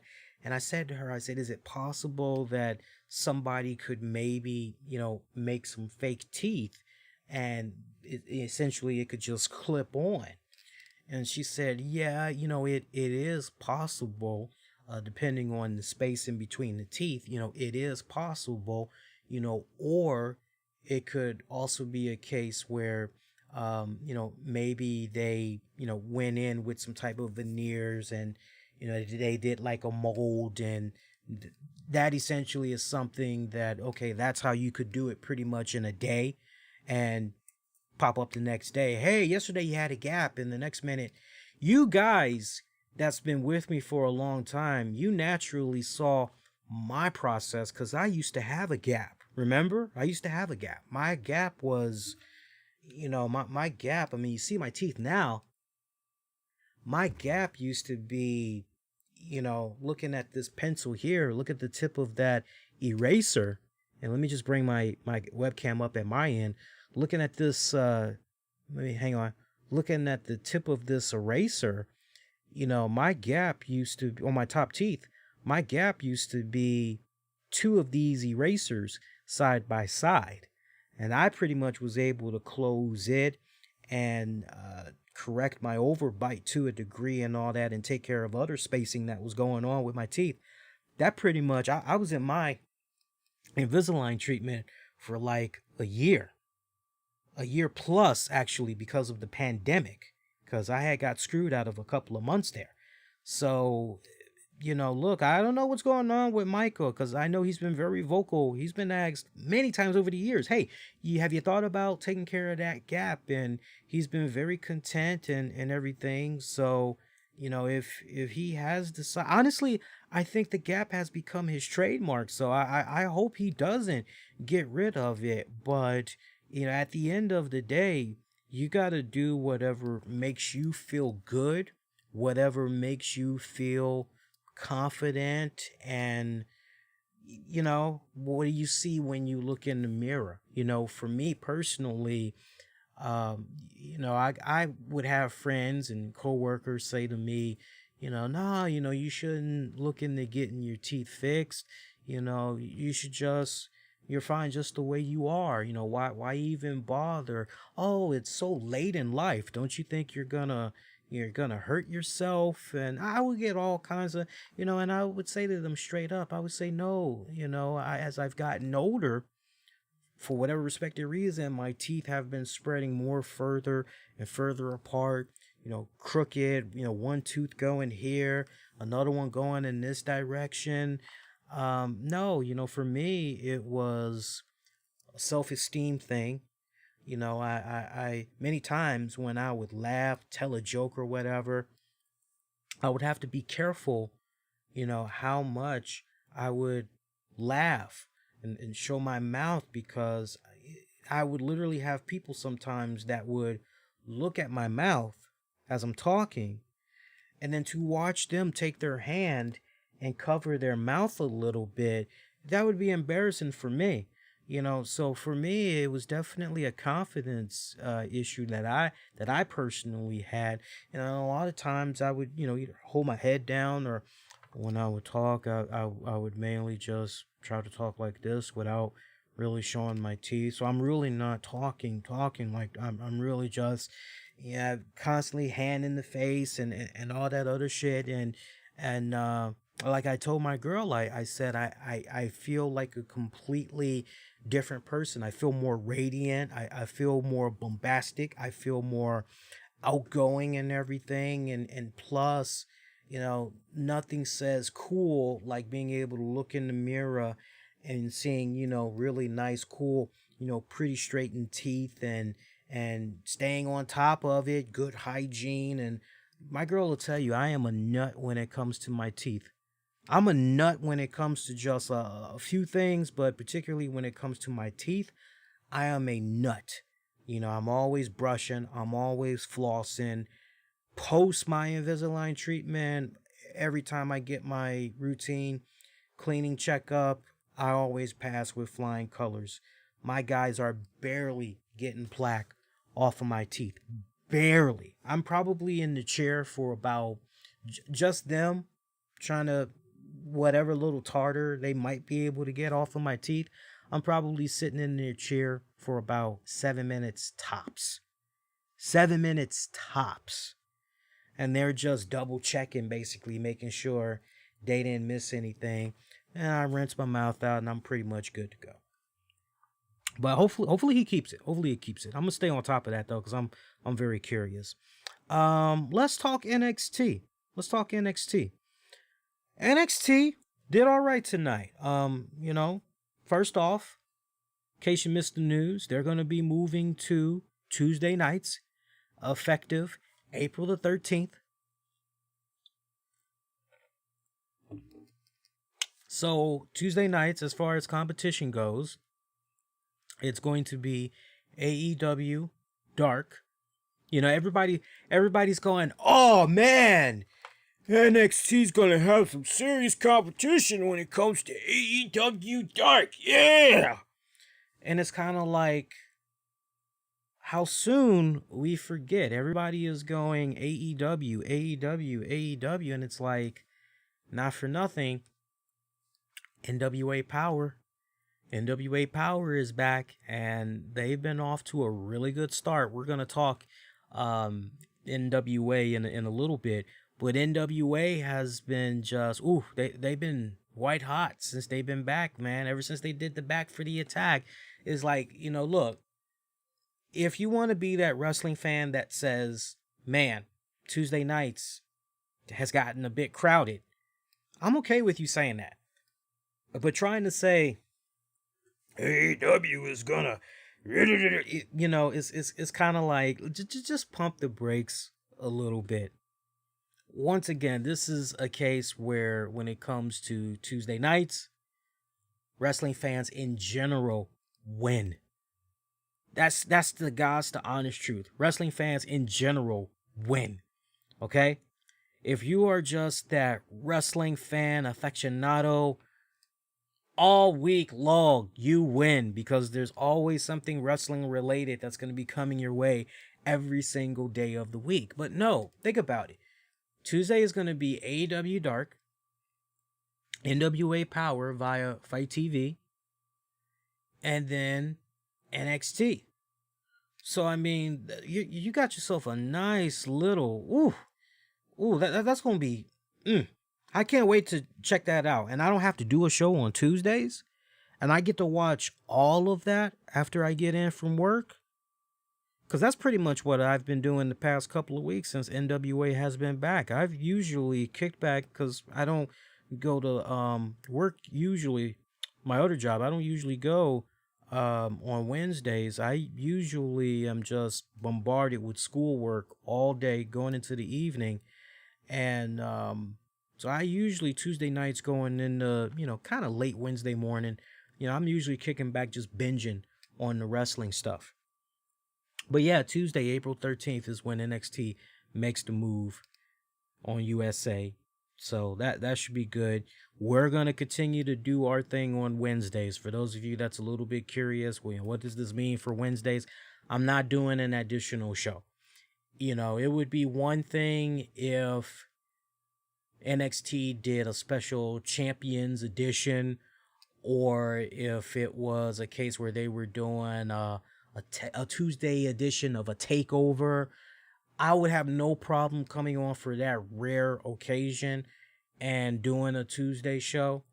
But as it stands, I'm just going to continue to do the Wednesday shows where we combine NXT and AEW. We're going to continue to do it all on Wednesday. And plus, it's a good way to make sure that you don't get burned out. You feel where I'm coming from? Like what Gino is saying in the chat, there's pretty much a wrestling show every day now. He knows ROH comes on Saturdays on his local station. Same deal for me as well, Gino. I still have Ring of Honor come on my local ABC 7 on, I think, Friday night going into Saturday night. No, Saturday night going into Sunday night. And then there's somebody else that shows it. I think Comet TV, maybe? There's somebody else that shows it besides ABC 7. There's a show every single... If you saw, I posted... I don't know how many of you guys had saw it, but over on the YouTube channel, on the Communities tab, I posted how the new schedule is going to be looking going forward. I got this funny-ass gif of this dude having a headache. And I basically said, had a life? Well, it's over now. And this will be the new schedule going into effect the week of that 13th of April. Monday, WWE Raw, AEW Elevation, Ring of Honor. Tuesday, NXT, NWA Power, AEW Dark. Wednesday, AEW Dynamite, MLW. Thursday, Impact Wrestling, NXT UK. Friday, SmackDown and New Japan Pro Wrestling. And the occasional Saturday pay-per-views and Sunday pay-per-views. So it is going to be just imagine being that podcaster. And yeah, that's why as soon as they had made the fucking move, charge, stadium, and fight, all show Ring of Honor, good. More the better. More outlets that can carry Ring of Honor, the better. Seriously, I gotta poke my head and see what's going on with ROH, because it's been a good minute. There's a cute little blonde that they got over there.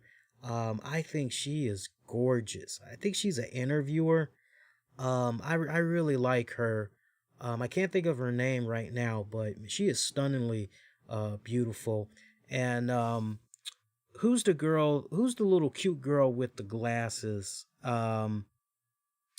Who's the cute little girl with the glasses? I'm trying to think of her name.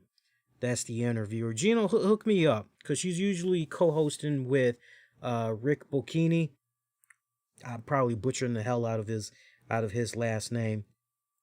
And I follow her on social media. She's pretty cool. She's usually posting something cool daily. I'm trying to figure out what her name is. I'm actually looking on my Twitter timeline right now, because normally anytime I'm opening up my Twitter, I can usually find her. And of all the times, I'm not able to find her right now, which sucks, because as soon as I say her name, you guys are going to be like, oh, her. See, now I want to look up that name real quick for you guys. Hang on. Let me just say ROH ROH. And if you guys want to beat me to the punch and you all know who I'm talking about, post the name in the chat. But let me just look her up real quick. I'll say Ring of Honor staff, and I should be able to find her. Personnel. No, give me females here. No, that's not her. That's not her. I hate when I forget. Amy Rose is the girl that I was thinking about, that I really find very attractive. She's the one I'm thinking about, but there's the one I'm talking about. She co-hosts Ring of Honor. Quinn McKay. And just as I said that, Gino put it out. Yeah, Quinn McKay. I love Quinn McKay. She's a cute little petite button. I mean, she is stunningly gorgeous. I like her. I have a serious crush on her. There's a couple of girls I have a crush on in the world of pro wrestling right now. Quinn McKay is one of them. The other one is Selena De La Renta. A huge crush on her. Huge crush on Jordan Grace. And I love me some Indy Hartwell. And I love Jade Cargill. Those are my women crushes right now.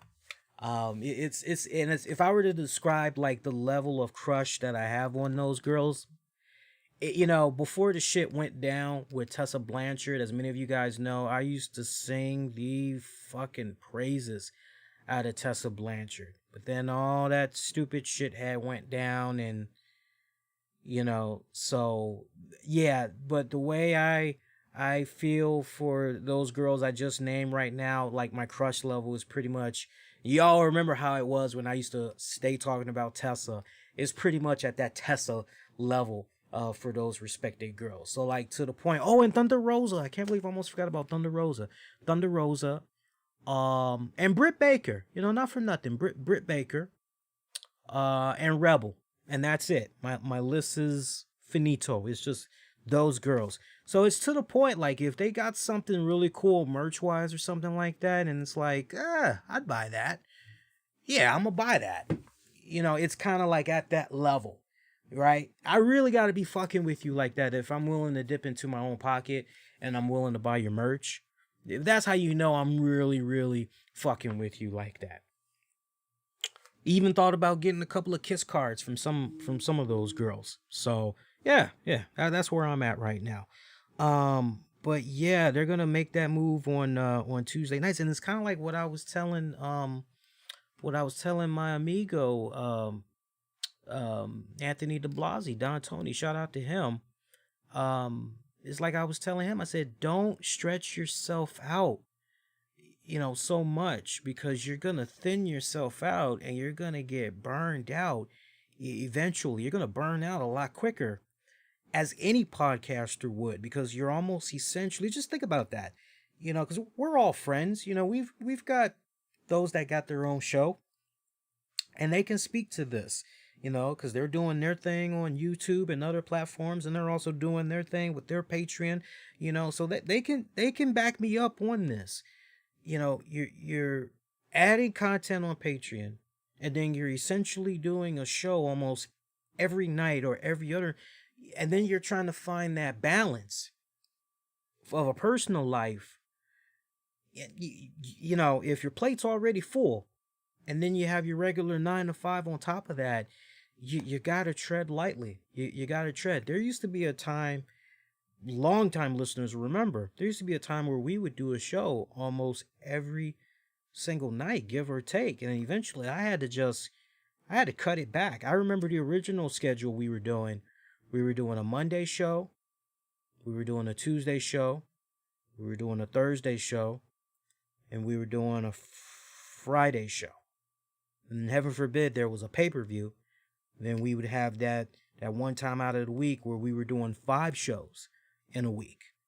And then heaven forbid, WrestleMania week, my God, we would have, there be nights where it's like, welcome, we're doing, night 8 of a consecutive, batch of shows. I mean, it was like getting fucking ridiculous. I mean, out the ass ridiculous.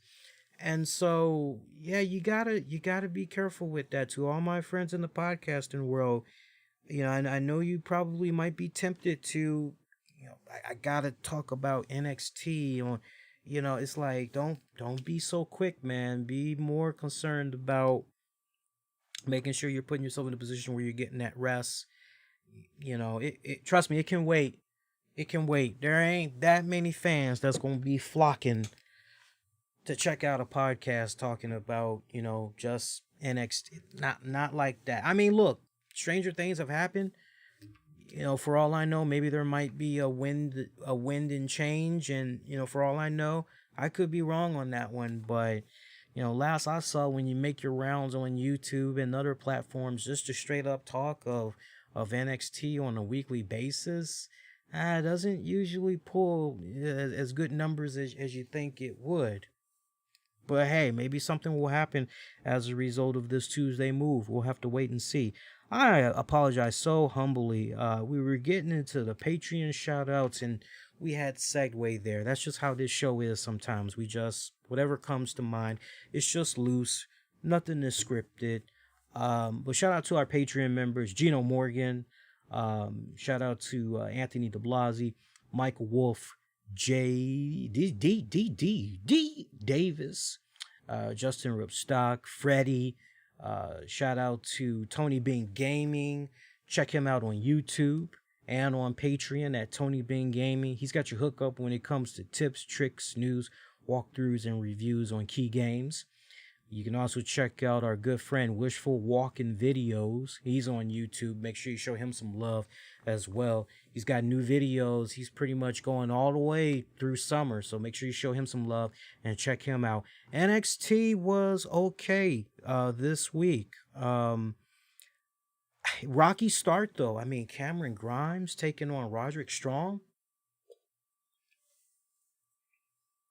Look, good match. Don't get me wrong, good match.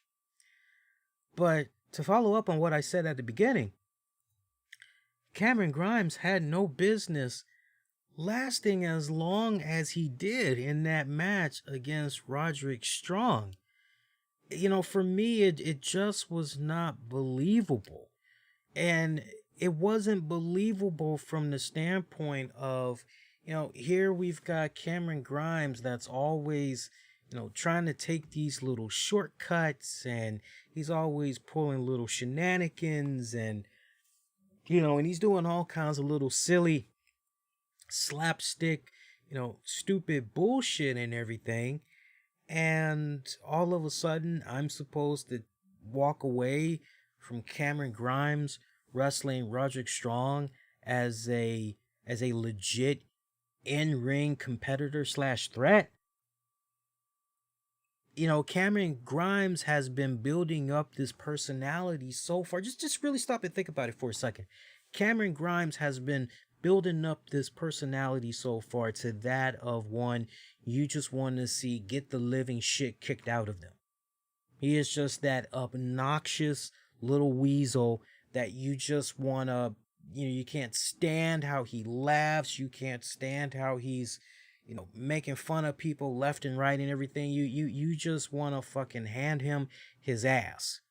And he comes off like that type of individual. Well, if I can't buy my way out of a problem, if I can't solve it with my money, and it's maybe gonna get kind of physical, I don't really want no part of that. I'm gonna do my best to live to fight for another day and try to get around that. That's how he's kind of been built up a little bit so far. So for me, seeing a match that went over 10 minutes between these two guys, I just, if it was a case where, no, not for nothing, but Cameron Grimes, since he's been back this go round from his hiatus, he's been building up this portfolio for the past handful of months, getting these key matchups against this person, against that person. And okay, at least there's a track record, that is essentially there. And I can pretty much go, okay, I can work with that.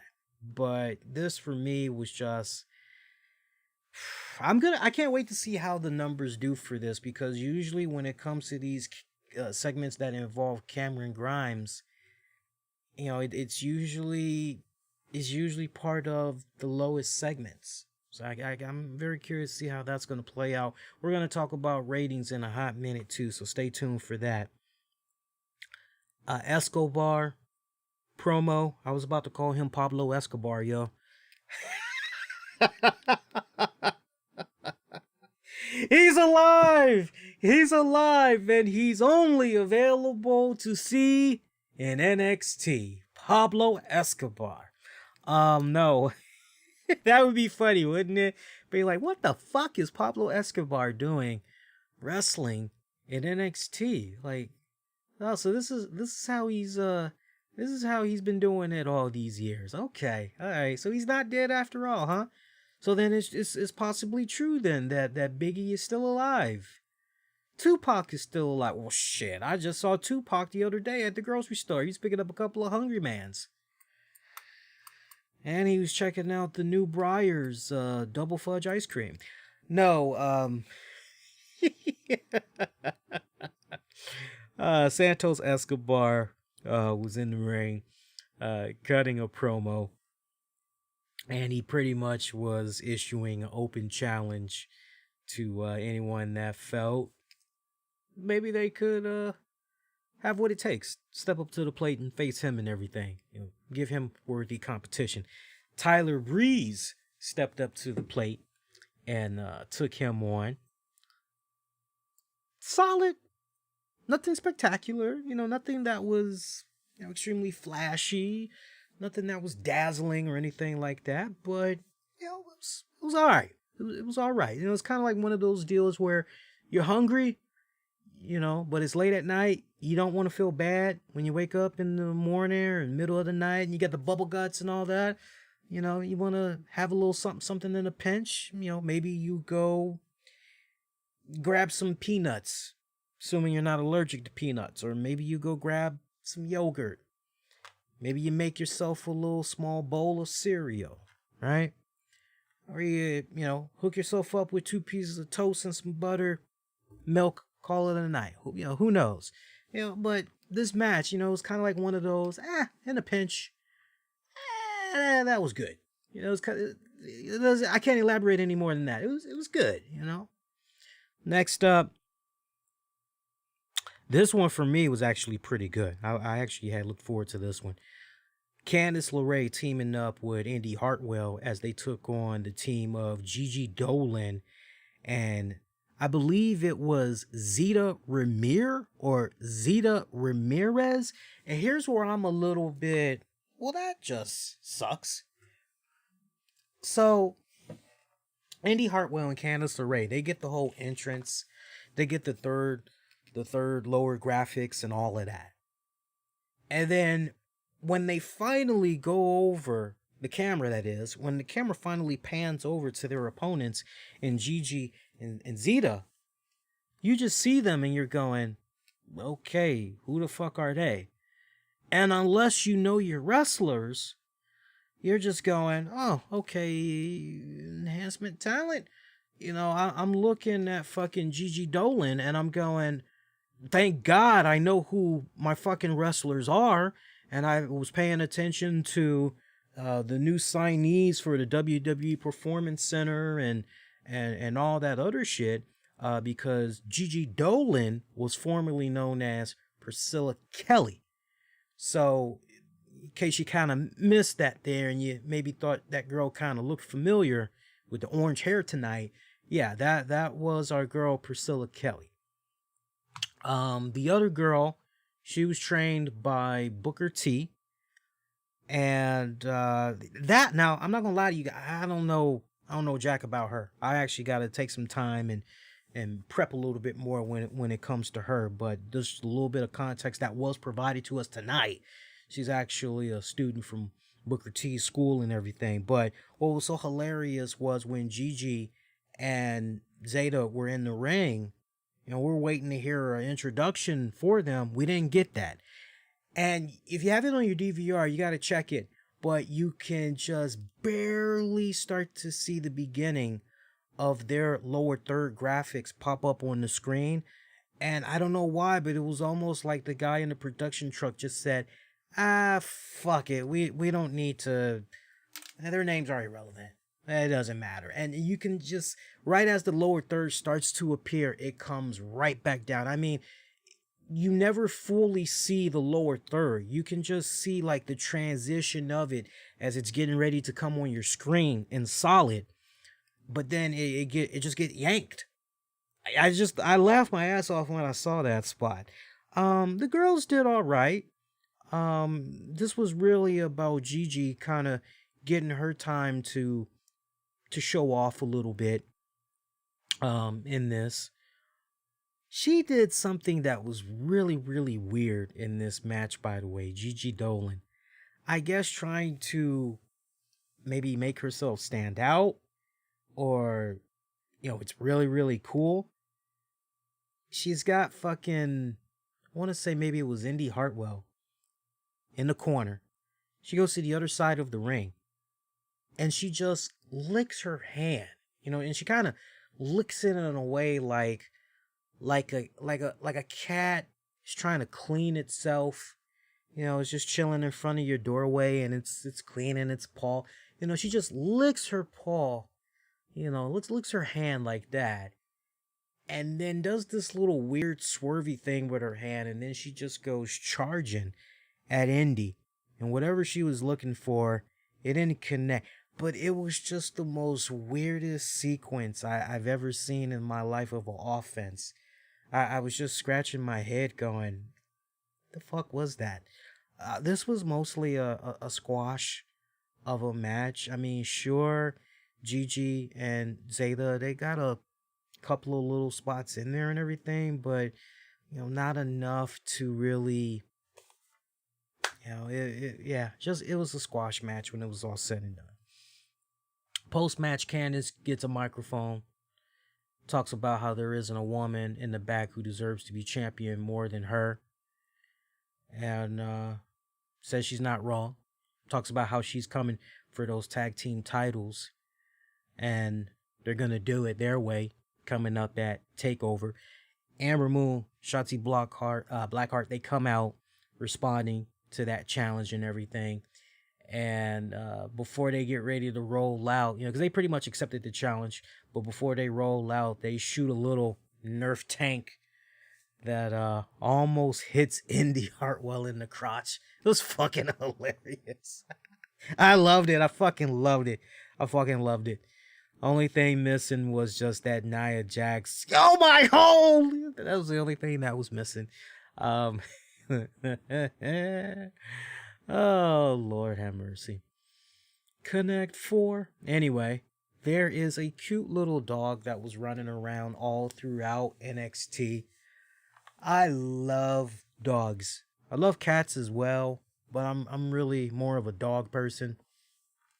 And I love the cute little, I don't know if that was a Pomeranian or what, but there was just this cute little dog that was running around all throughout NXT.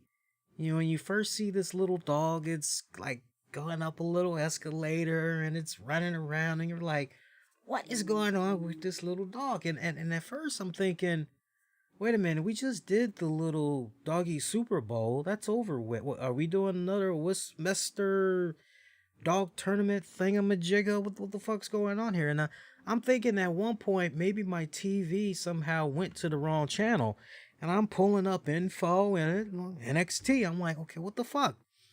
And finally, I see that the dog is making its way to the Performance Center. I go, oh, okay. I'm like, well, why should I care about this dog? I thought the dog was cute. I wasn't knocking the dog. I'm just going, why should I care about this dog? But, curious has gotten the best of me. And I just love how throughout the night tonight on NXT, we just keep seeing these little spots with this dog. And the next time we see the dog, not only is it in the Performance Center, now the little doggy is, running around the ring, and then we see the dog run across the NXT. Yeah, I know, right? I know, right, Gino? Tori Wilson, right. And then we see the little dog just run across the little NXT little. I'm like, what is going on with this little dog? And finally, we get this thing where the dog, it like runs up to somebody. It runs up to a female who has these nice, cute little boots on, and you get this nice little graphic that pops up, and it says something along the lines of "See you Tuesday, April 13th," and it reads Frankie. So apparently the dog's name is Frankie. I love Frankie. Cute little dog. I loved him. I fucking loved him. I don't know if that'd be the type of dog I would get. Cause I see, that's the thing. Dogs like that, their lifespan usually, and you could treat them really, really well.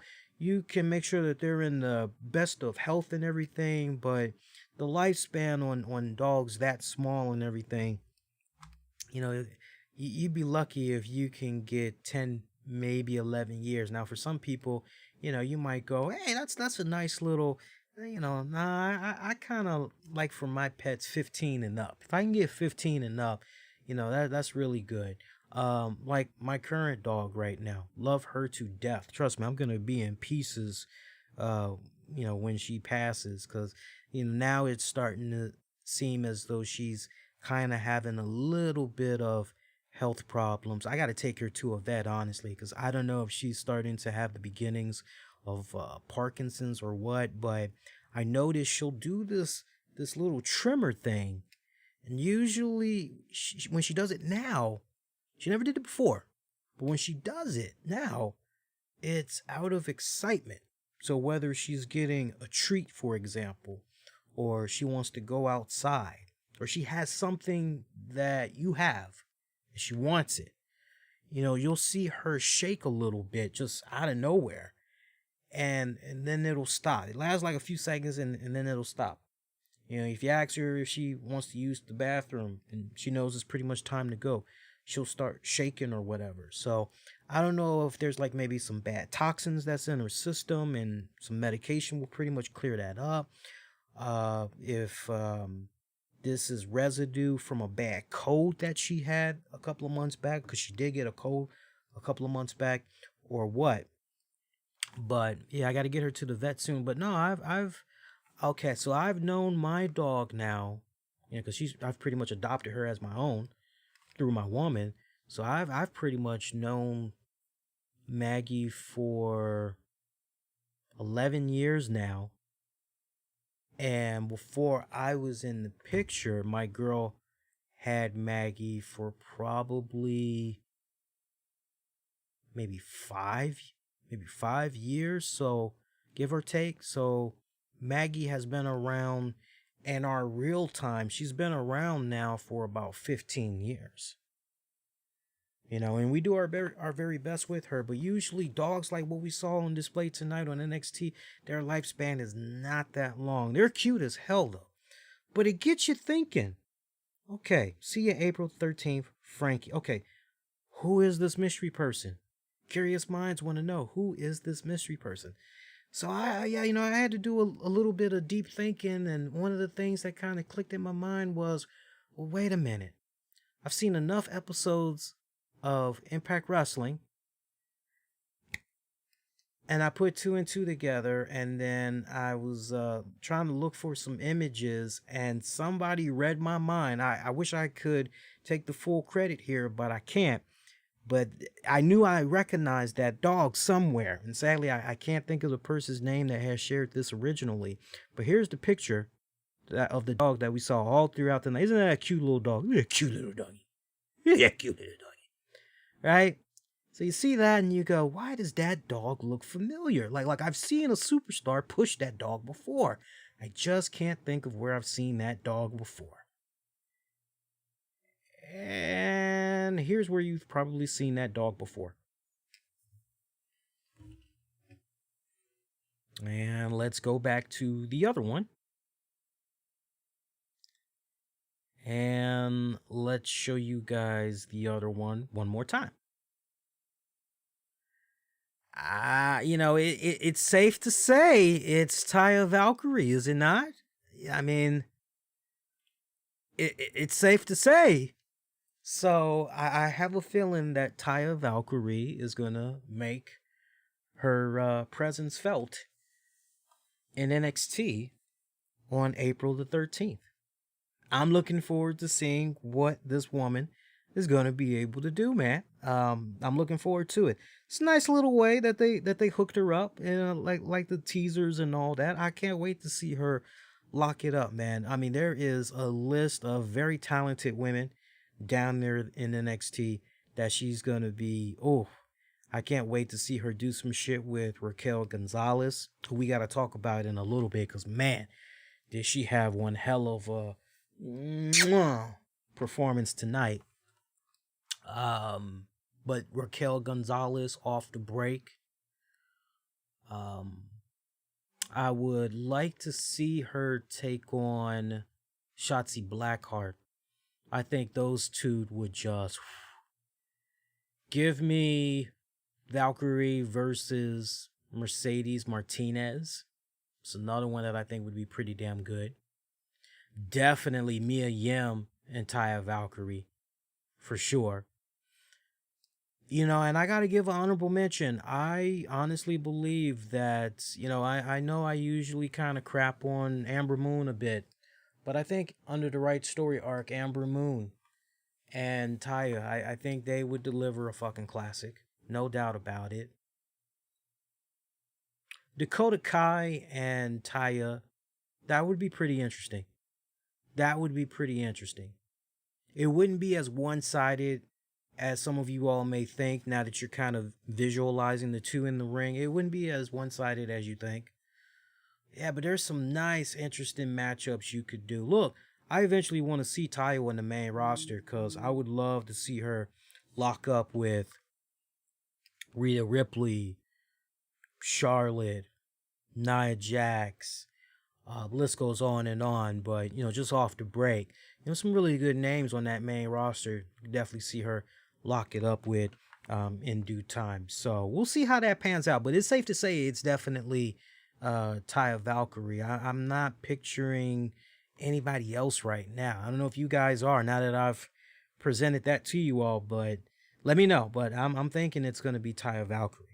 So other than the little vignettes that we got all throughout the night, see here, Zoe Stark was in action. She took on Raquel Gonzalez.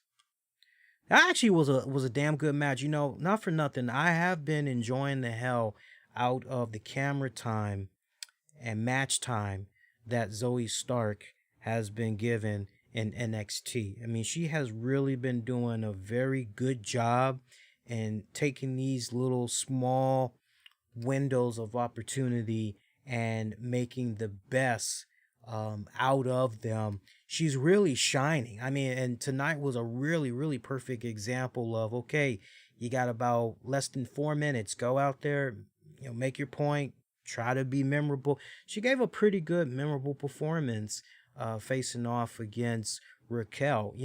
It wasn't really a squash match when you really think about it. Zoe was putting up a pretty damn good fight.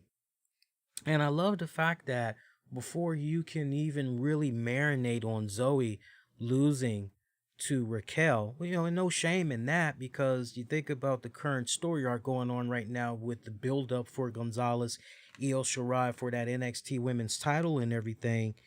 But this was a case where right before you could even, oh yeah, Zoe lost to, next thing you know, fucking Io Shirai comes out, and pretty much her and Gonzalez are just brawling like a motherfucker. I loved it. I fucking loved it. And just when you thought that pretty much was going to be it for those girls for the night, you see fucking Raquel Gonzalez being interviewed backstage. And then wham, yet again, fucking Io Shirai comes from out of nowhere, jumps fucking Raquel. And, they're brawling once again. And that was hilarious because Raquel actually pulls a freaking juggernaut and sends Shirai smashing through some drywall. And I just love how she pretty much sticks her head in between the broken drywall, looks down at Io Shirai. Shirai's just moaning and groaning on the floor, and she says, "Stay down!" You know, only thing that was missing was "Stay down, bitch!" That's the only thing that was missing, but she did all right without the B word. You're like, okay, Io Shirai's definitely gonna have to lick her wounds after that one. She definitely is. Woo. That was some good shit though. I loved it. But you would think after being put through drywall, that's definitely the last that we've seen of Io Shirai. No, it was not the last that we saw of Io Shirai. We'll come back to that in a little bit because you're gonna like the way NXT kind of closed there. Casey Catanzaro, Kaden Carter teamed up to take on Mei Ying and Xia Li. Not much here. Team of Mei Ying, Xia Li picking up the dub. I mean, this match barely went 3 minutes. You know, you really couldn't sink your teeth into this one. I really wish I had a little bit more to say here. I mean, this was really just about Xia Li getting in her shit. Mei Ying spitting some type of miss into the face of Kaden Carter, you know, pretty much sidelining her, paralyzing her, so to speak. I mean, Xia Li just good, strong, dominating performance, just pretty much making quick work out of the team, really. Really, not much you can take from out of this. There really wasn't. Nice little video package that was put together promoting the unsanctioned match that's going to be going down at TakeOver between Adam Cole, Kylie O'Reilly. That was pretty solid. They also had a nice little promo on Tommaso Ciampa and his match against Walter at TakeOver. So also a nice video little package they put together did I already say Tommaso Ciampa and Walter? I'm not sure if I had already mentioned that, but that was nice what they had did for those guys as well. The Gauntlet Eliminator qualifying Battle Royal match. Had no problem with this one. Your winner was LA Knight, and I sadly do not have my tablet because by the time I was done watching both shows, my tablet literally was about to die. But LA Knight, as a result of him ultimately winning the entire Battle Royal, he pretty much is going to be able to come out last if you guys had caught NXT tonight. So the numbers advantage game is definitely on his side. I thought that by LA Knight picking up this marquee matchup, I thought it kind of balanced out what had happened the previous week where he lost his in-ring debut match against Bronson Reed. This was smart. This is how you definitely wanted to do it. You know, honestly, you know, I wish he could have that match back, and you know, but it's all good. It is what it is. But yeah, so officially it's going to be Leon Ruff, Isaiah Swerve Scott, Bronson Reed, Cameron Grimes, Dexter Lumis, LA Knight. 6-man gauntlet eliminator match to determine the number one contender for the NXT North American Championship match. That'll happen night 2. Gargano will defend the title on night 2 of TakeOver's Stand and Deliver. We'll talk about Stand and Deliver, the full match card and predictions as we get a little bit closer to the event. But afterwards, Io Shirai's music hit. She comes on now, she grabs a microphone, talking a hot, big old pile of trash, wants some more of Raquel Gonzalez. I mean, for me, this was almost kind of reminding me of Wolverine and Sabretooth. You know, it's kind of like one of those type of deals. You know, Io Shirai is basically the little small runt. You know, she might be small, you know, but she's feisty. She's got some serious bite, and she packs a wallop of a kick and punch. You know, she don't care how big and tall and how much you weigh. She's gonna just bring the best fight that she can possibly bring. Raquel did not back down. You know, these girls pretty much were brawling out. I didn't particularly care for the entire women's locker room coming out and trying to break them up and everything. I didn't particularly care for it. I was okay with it. But what I didn't care for was, okay, yeah, we're all gonna just stand outside the ring with our hands up in the air, you know, with arms wide open, over the top rope, jump into the air. I'll promise I'll be there with arms wide open. I will catch you.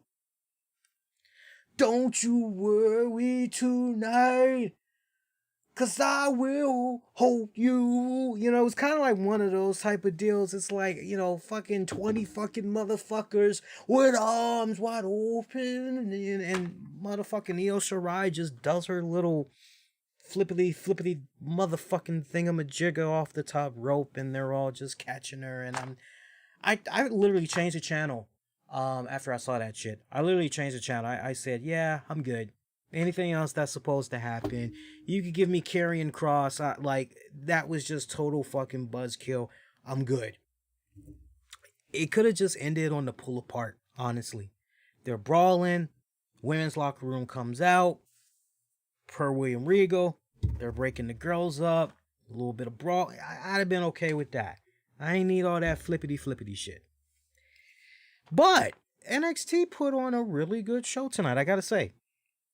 As far as quality goes tonight, NXT had the better show than AEW, I personally feel. However, and look, I'm keeping it real, despite everything I said about Dynamite.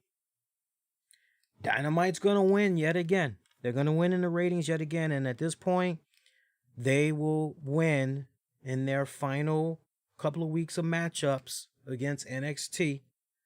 I'm not seeing any change. I'm not seeing NXT picking up any more wins for the duration that they're on the Wednesday. So what, they got maybe one more Wednesday, 2 more Wednesdays? I mean, we're pretty much now April 1st. Let me look at the calendar real quick here. So yeah, this coming Wednesday, that's pretty much going to be it. I don't see, with the ratings that's getting ready to come out for this week, and then what they're going to do on their last Wednesday, pretty much head to head with Dynamite, I don't see them picking up the numbers win. Now, let's talk ratings. So, I'm seeing the ratings for last week here. I'm seeing the ratings for last week, and I see Dynamite drew 757,000, while NXT drew 678,000.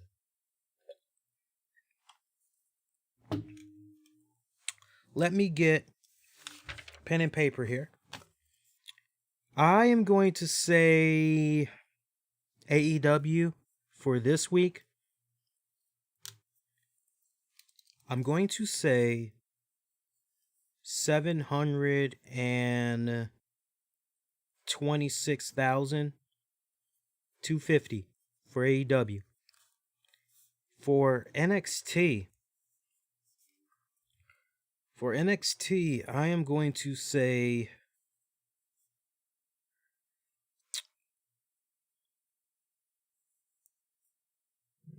622,000.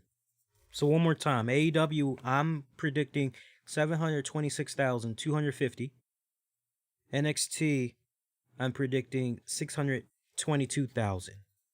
And I'll make sure I post that on social media for you guys to peep out. So we should know a little something sometime late Thursday afternoon when it comes to those numbers. How are we doing on Showtime? Okay, we've already been at it for about 2 hours, almost 19 minutes.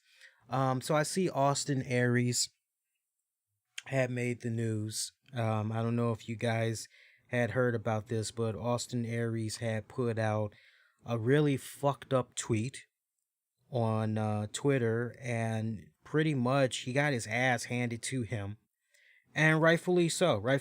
He should have gotten his ass chewed for what he put out there.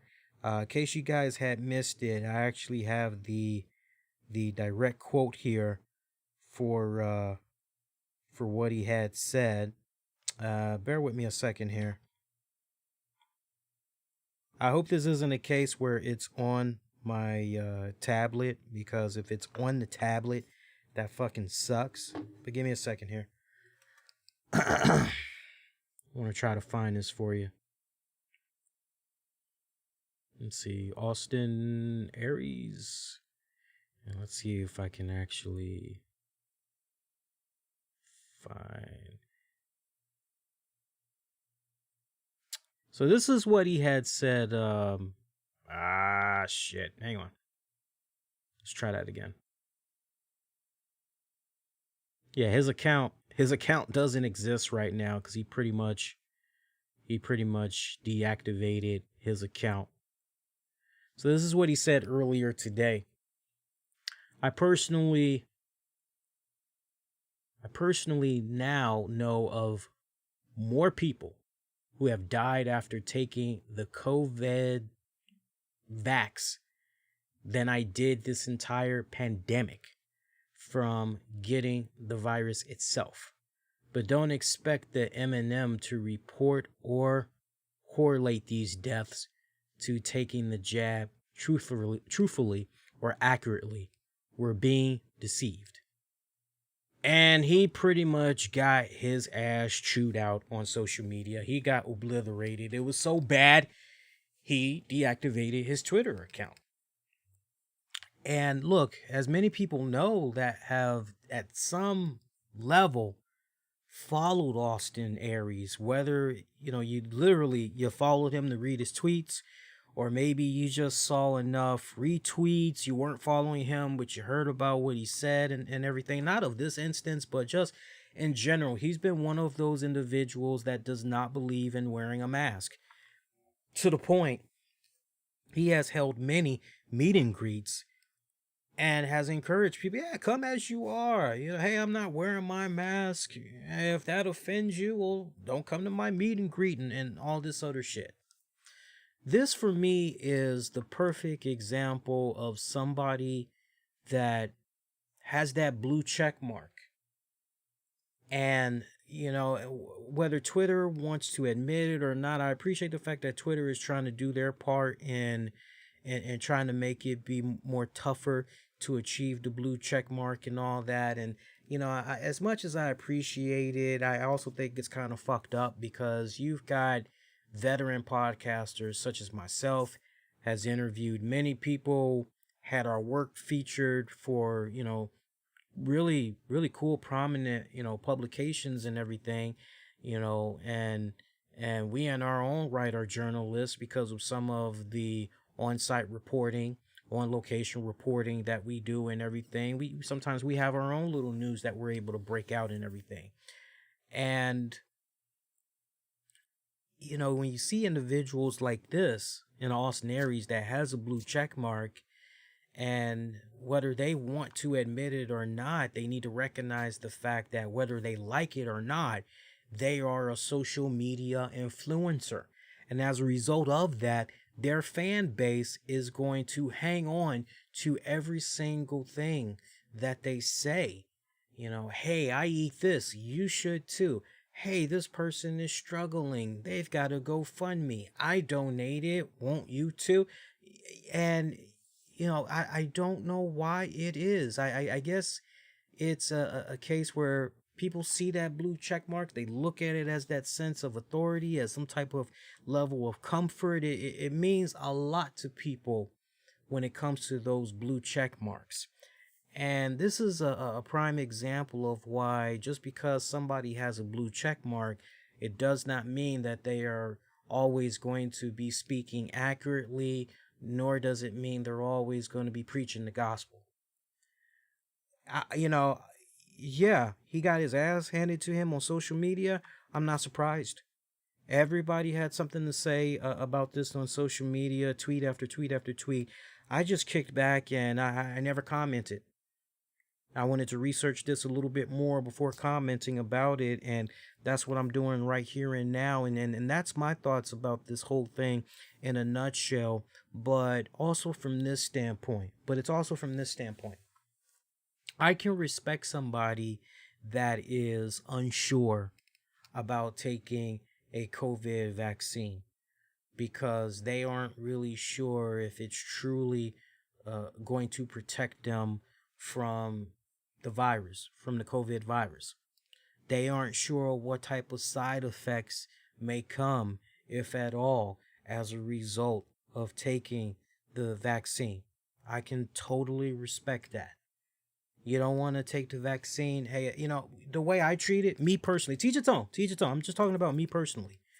The way I treat it personally, I would look at it equivalent to, hey, if you are a vegan, hey, I've eaten a few vegan dishes in my time. Hell, I got some vegan food in the freezer right now. I've got some Morningstar vegan chicken nuggets, and I've got some vegan sausage egg breakfast sandwich patties. Okay? So I've eaten my share of veggie food, over the years and continue to do so. But I don't have a problem with somebody that's a vegan. It's like, you're a vegan. Hey, I respect that. As long as you don't mind me eating meat and all that, you don't make a fuss out of, I'm not making a fuss out of, right? It is what it is. Different strokes for different folks. No problem. The last thing I'm going to personally do is try to force my will, my way of living, my lifestyle and all that onto somebody else and try to force them to operate. No, I'm not gonna do somebody like that. And I would like to think in our society, majority of Americans, they wouldn't want to try to impose that on, right? But when you really take a step back and you think about, okay, well, you know what? If I have to choose between getting a vaccination that will save my life and give me the best fighting chance possible to combat this deadly virus that's going on and putting so many of our fellow coworkers, our neighbors, our classmates, etc., putting them in a position where they're either fighting for their dear life or it's costing them their life. If I got to choose between getting a vaccination to possibly ending up in the morgue without getting the vaccination, I'm going to get the vaccination. If I have to choose between getting the vaccination and, oh wow, there could be some side effects that could come from getting those vaccines, or I don't get the vaccine and I get COVID and my problems could be much worse, especially if I have complicated health problems. I'm going to go ahead and I'm going to get the vaccine, and whatever side effects may come, I'm going to go ahead and I'm going to roll the dice as it is. How is the CDC? How is the government? Everything is intertwined with each other. How are they supposed to know what essentially is working, not working, unless we as Americans are doing our due diligence and we're giving them back the information? Remember what I told you guys a couple of weeks ago before all of this had went down? Remember how I spent about 25 minutes telling you guys about my whole COVID experience? Well, when I say COVID experience, I mean getting the COVID vaccination. Remember how I shared with you all my experience and how there was an app I downloaded, and every single day, like clockwork, hey Lee, we want to know, how you're doing. This was basically, it was V-Safe. That was the name of it. And this was basically put out by the CDC, and pretty much like clockwork, you'd get a text message once you signed up for it, and you would pretty much tell them how your symptoms are, what's going on. And depending on what information you put in there, you may actually get a call from, somebody representing the CDC trying to speak with you live one-on-one. It just really depending on, how you answered or whatever. They want you to answer truthfully and everything and give them as much information as possible. So ultimately, CDC gets the information and they can analyze it and pretty much go from there. A lot of the vaccinations that, look, a lot of it does go through a weekly, trial run and everything, but there's always that little room of marginal error and everything. So again, it comes back to, would you rather, do the vaccination and deal with some type of a side effect as a result of taking that vaccination, or not get the vaccination and wow, something bad really, really happens?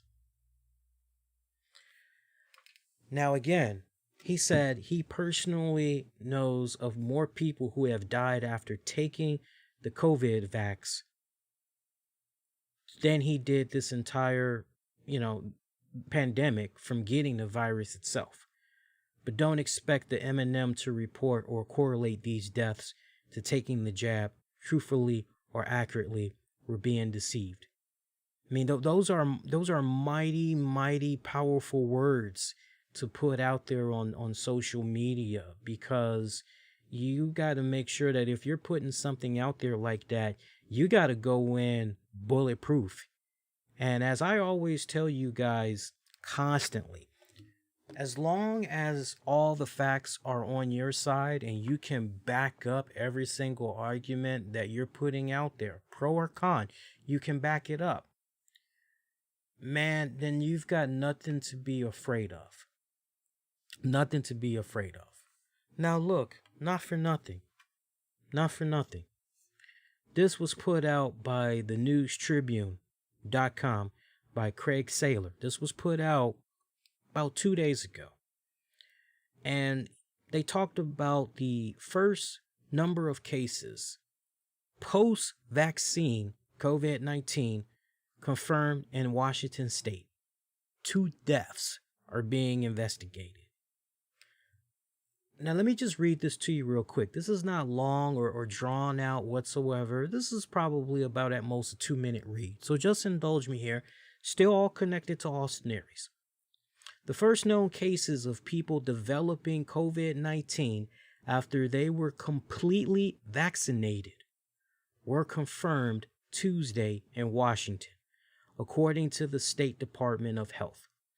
2 potential deaths are being investigated. In vaccine parlance, I believe I'm pronouncing that word right, people who develop a disease after they have been vaccinated for it are called vaccine breakthrough cases.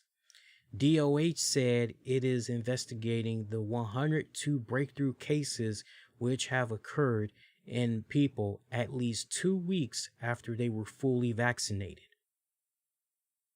8 people were sick enough to be hospitalized. As of Tuesday, 1.23 million Washington residents have been fully vaccinated. Breakthrough cases are expected with any vaccine, DOH cautioned. The 3 vaccines currently in use offer no more than 95% effectiveness. That means for every 100 people who are fully vaccinated, 5, I want to stress that again, 5 could be infected with COVID-19 if they are exposed to it. Both of those 2 patients who died were over 80 years old and had underlying health issues, DOH said. The majority of Washington's breakthrough cases experience no or mild symptoms, DOH said. Cases have identified in 18 Washington counties. It is important to remember that every vaccine on the market right now prevents severe diseases and death in most cases, said DOH Secretary Umair Shah. DOH said it will provide regular reports on breakthrough cases starting in April. So, to Austin Aries' point, I know we're in this day and age where, remember what I just said. If you're going to put something out there, you got to back it up. Now, what he put out there, as crazy as it might have sounded, as WTF, fill in the blanks. whether you want to admit it or not, you want to hate the guy's guts. Austin Aries was actually on to something there within reason. I think if Austin Aries would have used his social media platform to say what he said, but then on top of it, maybe back it up by saying, how can anyone, dispute this report? Just imagine the number of reports like this that possibly has not been reported yet. If he would have went in with something of that nature, I don't think he would have gotten the tongue lashing that he had got on social media. I've always been a firm believer that when it comes to social media, if you're getting ready to put something out there and, like with me, if I'm getting ready to post something on social media, you'd be surprised. There's some things that I'm ready to hit the send button and I go, yeah, I changed my mind. I'm not going to do that. That's going to be a whole fucking Pandora's box. I don't want to. If I got to think for even a second, I shouldn't be posting this, I'm not going to post it.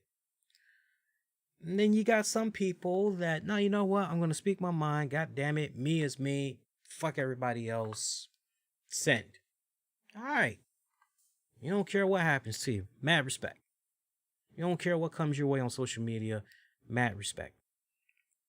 But the whole tweet and delete bullshit, it's like, now you're going to put something out there, own it. Don't close your account. Just fucking own it. Okay? But I think if he would have went in and did it the way I'm suggesting, I don't truly believe he would have gotten the tongue lashing that he had got earlier today. Not for nothing, but you hear the reports that's going on with that Cuomo dude in New York. You hear of the reports that apparently there was some type of a cover-up with regards to the number of COVID cases, that, there was some type of fudging of the numbers and all that. And, on top of the shit that's going on with all the women that came forward, he's got that fight going on. He's also dealing with that whole big old pile of what, right? So, I want to say this. Remember what I had said on Monday? Or for those of you that had checked out the Wrestling with the Topics episode that was put out over the weekend, and me and Tammy had touched upon, hey, there's a new Tina Turner documentary. It's going to have a lot of people talking, and, Ike Turner's name is going to be brought up once again. And remember what I had said? It was basically, hey, before you get ready to talk about this, before you get ready to form an opinion, try to put yourself in a position where you've got the entire picture, where you got the whole picture, you got the whole pie. And I remember saying on that show, before you guys talk about that new Tina doc, go out of your way, while it's still online, look up on YouTube the unsung episode of Ike Turner. They premiered it. I remember the initial run when it had premiered. And they aired it a couple of more times for like the next 2 weeks. But then afterwards, it never re-aired again. And that was because there was some issues with the Tina Turner estate. And there's things that, they wanted change.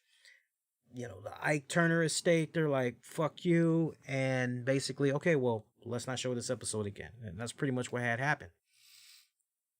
In this particular case, I challenge anybody, if you're going to get ready to talk about this, you can't just look at it from the standpoint of, Austin Aries is an asshole, because Austin Aries within reason makes a point where he's ultimately dismissed, though. He's ultimately dismissed because what he put out there came off as if it was just a personal opinion. It came off unfounded. He did not back it up with, hey, this is my evidence. This is the proof that I have. Undeniable. Like, these are the facts. And when you put yourself out there in that type of a position, yeah, especially on a sensitive topic like this, yeah, 9 times out of 10, you're going to get your ass chewed out big time. What, if you're Austin Aries, what do you say to those families that legit lost loved ones due to COVID-19, whose health, was okay? They didn't have any underlying conditions. They just COVID and wham, here today, gone tomorrow. What if you're Austin Aries, what do you say to those families?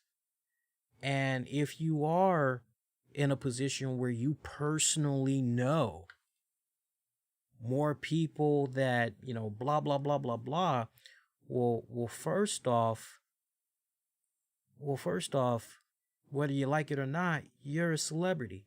So whether you believe in masks, whether you believe in vaccinations or not, don't you think that living is the most important thing to do, and trying to put yourself in the very best position humanly possible to protect your life and others' lives should be that of a high priority? And if all you got to do is just wait in line for a handful of minutes to get a shot that could essentially save your life and the people around you, that it shouldn't be so it should be a no-brainer that that's a risk that you should definitely take. The hell with whatever side effects may happen. Yeah. Austin Aries, he's just somebody I used to have a lot of respect for. But I tell you what, over the years, this guy has just, whew, that's all I gotta say. He's really gone out there, really, really, really gone out there, and I just don't see how anyone can really try to stick up for him. I just don't. But you look on social media, and look, at the end of the day, he's entitled to his own opinion, whether we like it or not. He is entitled to his own opinion, just as we are entitled to our own opinion. I don't agree with the tongue lashing that he's getting. I wish that rather than the majority of the people that were commenting on this post react with such hatred, react with such venom, I wish that, if anything, social media would have came at it from the standpoint that I came at it and gone, okay, well, you know what? I can kind of see his point to a certain degree, because look at these people that have died as a result of getting fully vaccinated. These people ended up getting COVID, and look at what you understand what I'm saying? So for me, I wish more people would have just squashed whatever he was trying to put out there with, well, no, wait a minute. Look, this is what the CDC is saying. I know you're feeling the way you're feeling about masks and all that and getting a shot, but look, this is what the CDC is saying. You see that we got this surge, this new surge that is going on right now. Anytime you got the CDC director that's saying, hey, we're so close to the finish line, she's giving this passionate speech, words of wisdom. She seemed like at many points she was getting ready to break down in tears. And she's talking about how we're so close to the finish line, but we got this surge that definitely is going to be coming because people are itching. They want to enjoy the weather and blah this and blah that. So we're about to see another surge. We're about to see another spike in COVID cases, and we're possibly going to be seeing some more people expire as a result. We're near the finish line. We got to stay diligent and do our best and everything. This ain't no joke. This ain't no joke.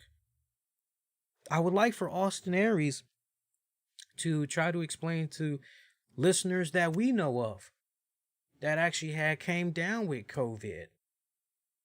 My girl knows people that came down with COVID, and it was pretty rough for them. I would love for him to try to, with a straight face, I would love for him to try to explain his reasoning. No matter how much it makes sense, I would love for him to try to explain to them the not so importantness it's not even a word, but let's go with it tonight, of this vaccine, that it's nothing. It's not going to do anything because essentially the same thing is going to happen anyway, or whatever the fuck he's trying to spin. But I wish social media would have been more, no, these are the scientific facts. There's no denying it. And you know what, to your point, yeah, are there cases where people, fully vaccinated but got COVID? Yes. Yes, but look, science is on our side here. This is really what's going on. He just really came off uneducated with that post when it's all said and done. Telling you, man, you guys just got to, sometimes you got to take a step back and you got to think. You got to think before you react. He's a good example of that. No doubt about it. He's a good example of that. All right, other than that, I wanted to talk about NWA Power, but I'm actually going to hold that off. I think what I'll probably end up doing for you guys is, I'm going to talk NWA and Impact. I got to figure out how we're going to do this because I still got to talk about Impact. It's been a good minute since I talked about Impact. I will be talking about Impact Wrestling. I don't think it's going to be under the Impact Showdown umbrella, though. I think what's probably going to most likely happen is I will probably put out a bonus RCWR show. And I think I'll probably either make that be a free-for-all via Patreon, or I'll probably most likely release it on the downloads for everybody to check out. But I am going to be talking about Impact, so stay tuned for that. I think probably the best case scenario, we'll do another RCWR show. I'll just have that be strictly audio on demand and downloads. That'll cover Impact, that'll cover SmackDown, that'll cover NWA Power, and that'll pretty much keep you guys occupied until we come back next week. But Patreon members, y'all are definitely going to get some more content this week, so stay tuned for that. Hey, one more time as we get ready to roll out of here for the evening. And I'm glad we took our time with this show, try to give you guys a nice little deluxe edition episode. Trust me, there's a lot more I could cover on this show. We haven't even talked about William Shatner, WWE Hall of Fame. We're going to get into all of that on Friday. So you guys that's like, oh man, there's a couple other things we could get into. Don't worry. We got another show that's definitely going to be dropping. So tune in for that one. And we're going to have all the bases covered. But hey, one more time, if you guys had enjoyed yourselves here, please, man, do me a huge favor. Go out of the way. Make sure you haven't done so already. Hit the like button, subscribe, click that bell notification. I see there's a good number of you guys. I didn't even know you were live. I didn't even get the notification you were live. Check your notification settings. Make sure you got it all rocking and rolling so you know when we're live for you guys, all right? You get at me on Twitter, Facebook, Instagram. Use keywords, the RCWR Show. And shout out to those of you that tuned in live. Appreciate the love and the support as always. Mass shout out to those of you that's going to be checking out the episode for on demand and downloads. Once again, thank you kindly for the super chats. Thanks for spending your time with me this Wednesday night going into Thursday. Let's do this again, man. So again, check out the audio version of the show. I'll have that rocking and rolling Thursday night after I get in from work. And like I said, we'll have a Friday night edition that I'll release talking about all of NXT, NWA Power. Because I definitely want to talk about NWA Power for this week. I don't want this being past 3 hours. That's the only thing. That's the last thing I want, is to have this be a 3 hour plus show. So I hate to do that to you guys. But yeah, tune in for that. And that's going to do it. So until next go around, I'm wishing all of y'all to be safe and most importantly, be kind to one another. I will see you guys next go round. Adios.